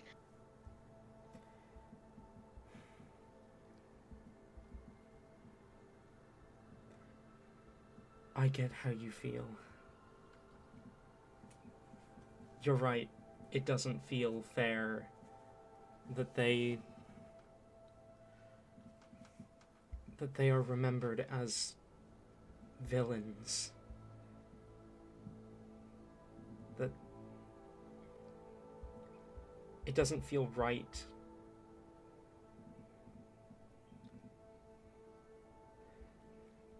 But you're not going to change anyone's minds. Or at least you're going to change very few minds. What you can do, however, is live in their memory. The memory of the kind of people they were. Remember them for the nuance.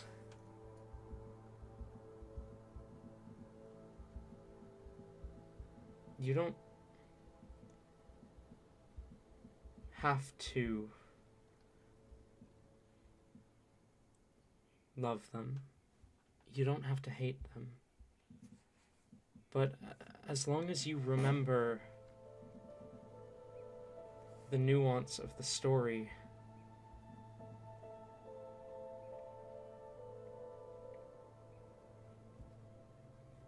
As long as you live on in that memory of nuance,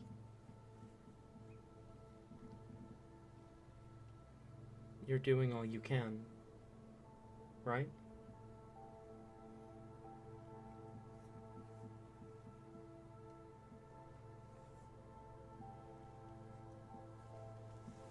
Hellebore, will finally...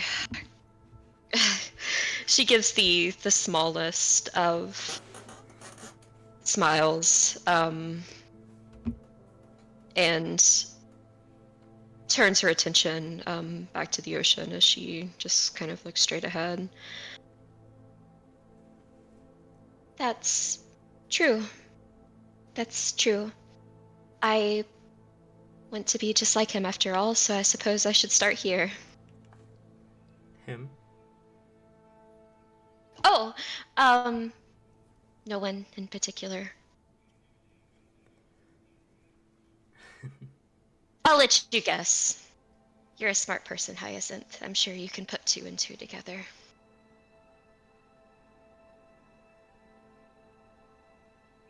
No.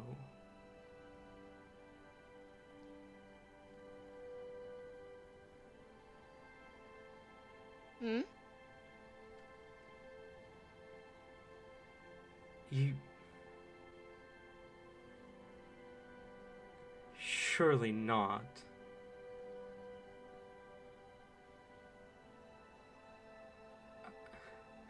Are you... Are you telling me your father is one of them?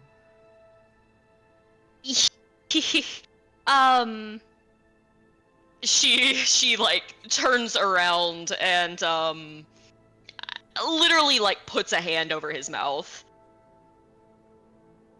I am not confirming or denying absolutely anything whatsoever at all. I don't even know who you're referring to as one of them. I mean, honestly, that's like a really like not specific thing. You could be talking about anything. Yeah, you're free to think like whatever you want to think, you know, nuance and everything. But I definitely can't confirm what you're, you know, trying to think. Only, you know, you may be right, you may not. Who knows? That is... I thought they were all dead.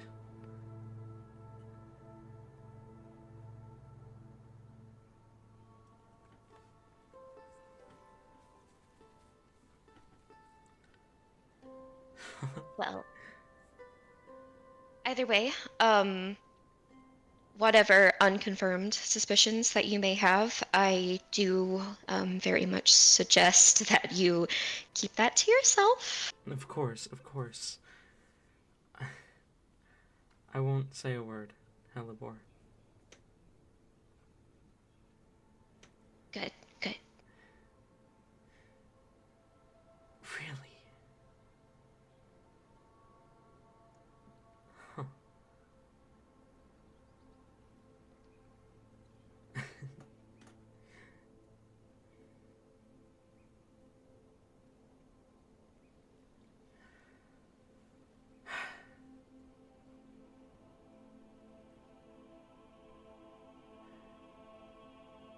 Well,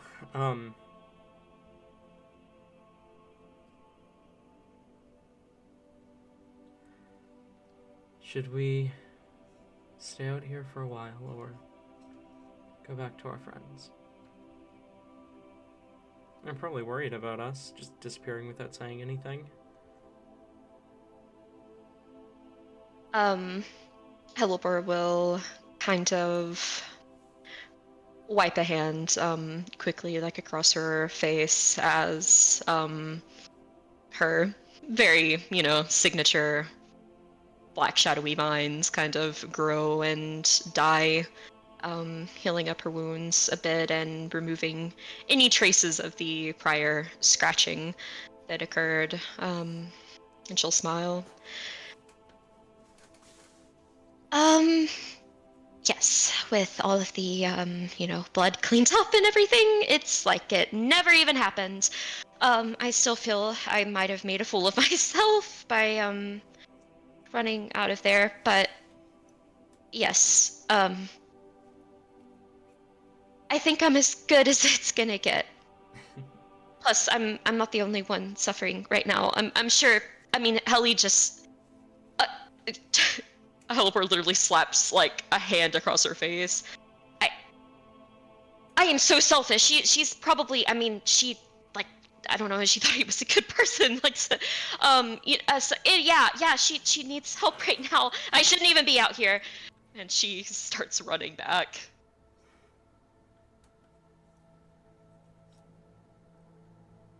Helly and Rain, you said you two ran out after Helibor once Helly realized that she was gone. Yep. Where do you go? Yes. Oh, Because sorry, you I'm still far definitely away. can't keep up with the dragonflies. Yeah, and I also would at least spend the first part of the chase not knowing that I'm looking for dragonflies. Yes. And it's also really funny. Rain is just following Heli. I feel like most realistically, Helly just runs, following her gut wherever that leads her. I think that. I do think it is an embarrassing amount of time before she thinks to go to the beach. But she would eventually think of that and try going there. But also, she might not remember where that is. So that might take time too. I feel like she probably would end up at the beach about right as Helibor is beginning to make her way back. Okay. She'll she'll definitely run up and hug Helibor. And say, where'd you go? Where are you okay? Are you hurt? I made sure she was fine. Heliport will immediately hug back, worried. Hey, I'm fine. I'm totally fine. Like, don't even worry about me. I just got really emotional. Helly, are you okay? That was a lot, and you were upset. Are you okay? I'm fine, but and she'll look up towards the sun and then be like, the sun, you don't like it. It's too bright, right? Come on. So try to lead her towards the shade.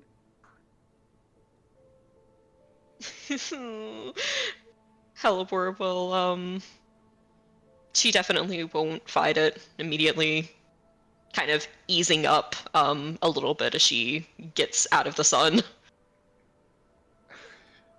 But I do think as they enter the shade, she will be a little bit more inquisitive and say, but why'd you run away? Did you see something? No. I just it.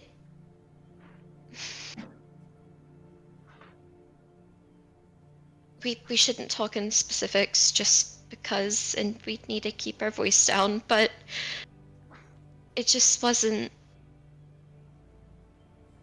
I was told that there was more to it than I thought, but I don't know, that's not the easier route to take, I guess. It was more than I knew or expected, and I might have had a little bit of an existential crisis about it, but it's fine. Greater people than me have come to these conclusions a lot earlier, so Hallie is paying attention and thinking, and then she has like a small aha moment, like she completely and totally figured out, which she didn't. But she says, "What? Oh no, were you religious? I'm sorry, that must have been really hard to hear before you knew, that is."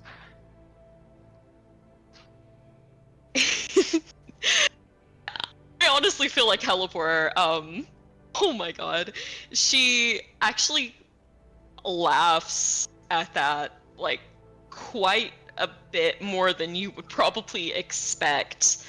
And there's another smile progressively each time it happens. It's getting a little less forced. And she'll look to Helly. Sort of. Maybe.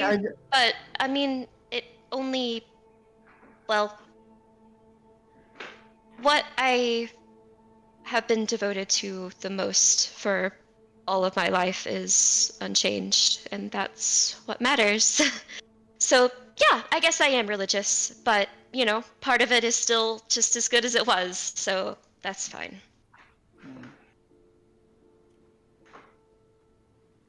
I mean, I couldn't imagine wanting to worship one of them, especially not after what Dee Dee said. But Druids are taught to worship the Oak Father and his children, but we are also taught to worship nature itself.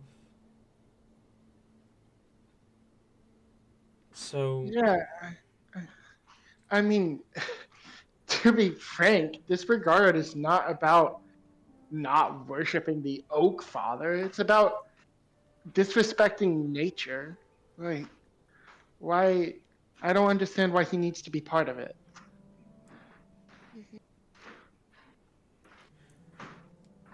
Many druids believe that he and nature are one and the same.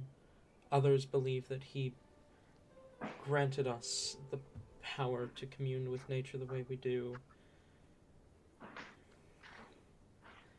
I personally only ever used his name out of habit. Well, he's clearly not nature, because if he's dead and whatnot, then like there's still nature. Did Didi not say that some of the angels were acting in the stead of the gods who are now dead? Yeah, but that means he wasn't nature. That means just like that would mean that someone has to be, but not necessarily him. But that's also I I don't know. We don't punish people for not worshiping gods in hell.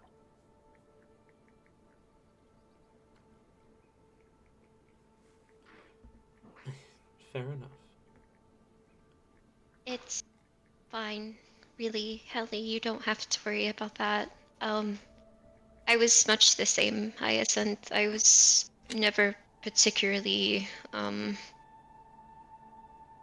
Mother always focused on nature itself as a whole, not necessarily that part of it.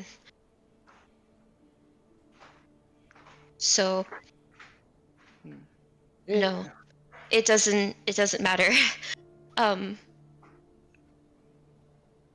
What I feel...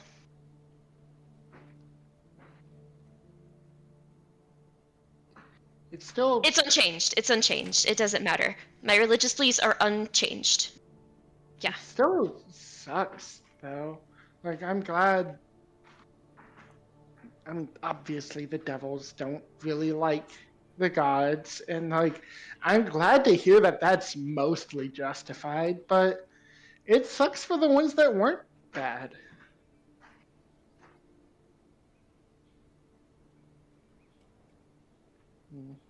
Yeah. It feels like someone should hurt for it. Someone should be punished for that, but the heroes got their own place, and the gods didn't go anywhere where we can punish them. So it's just not fair. It's not satisfying. It feels like there's something we should be able to do, but I don't think that there is, Helly.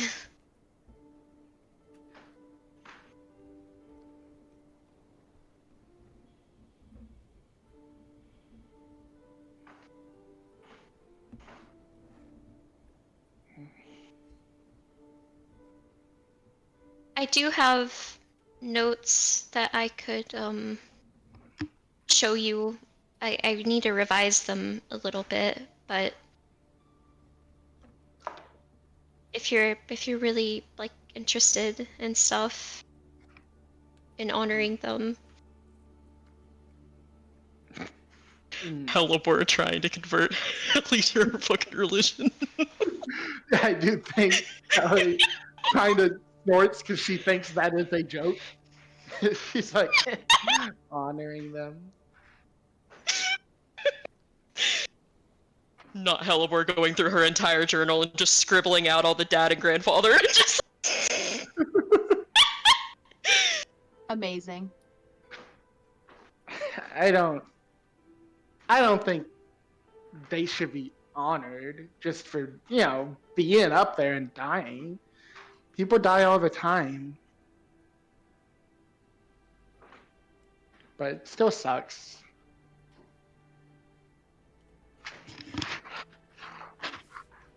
I don't like it. It should be different. Well, how about we go back to the room? Speaking of dying and things getting afterlives and all of that, we need to ask the crows, right? About the soul crystals. We could maybe at least do something about that. Right. Yeah. I think she would have left the bag. She ran out in a hurry. So we do have to go back to the room to do that. All right. As you guys make your way back to the room, we are past our end time, so we're going to go ahead and end session there. We will pick up next week with a conversation with Helly's Crow. Whoa. So, thank you all for coming, both viewer and player. Before we go, on the streaming / YouTube side of things, Natural Idiots now officially has a Blue Sky account. It is under the same username as our Twitch and YouTube. naturalidiots.bsky.social.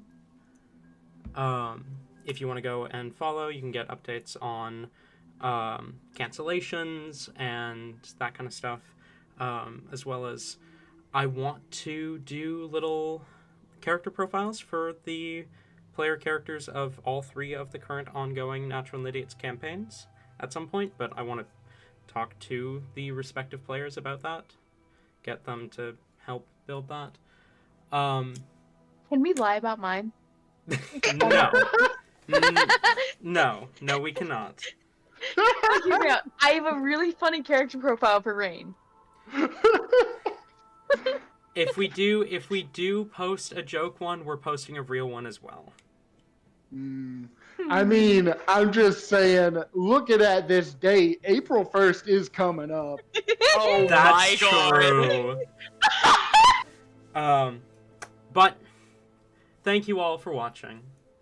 Thank you all for coming to experience the story of the adventures of Azius, and I look forward to seeing you all next week.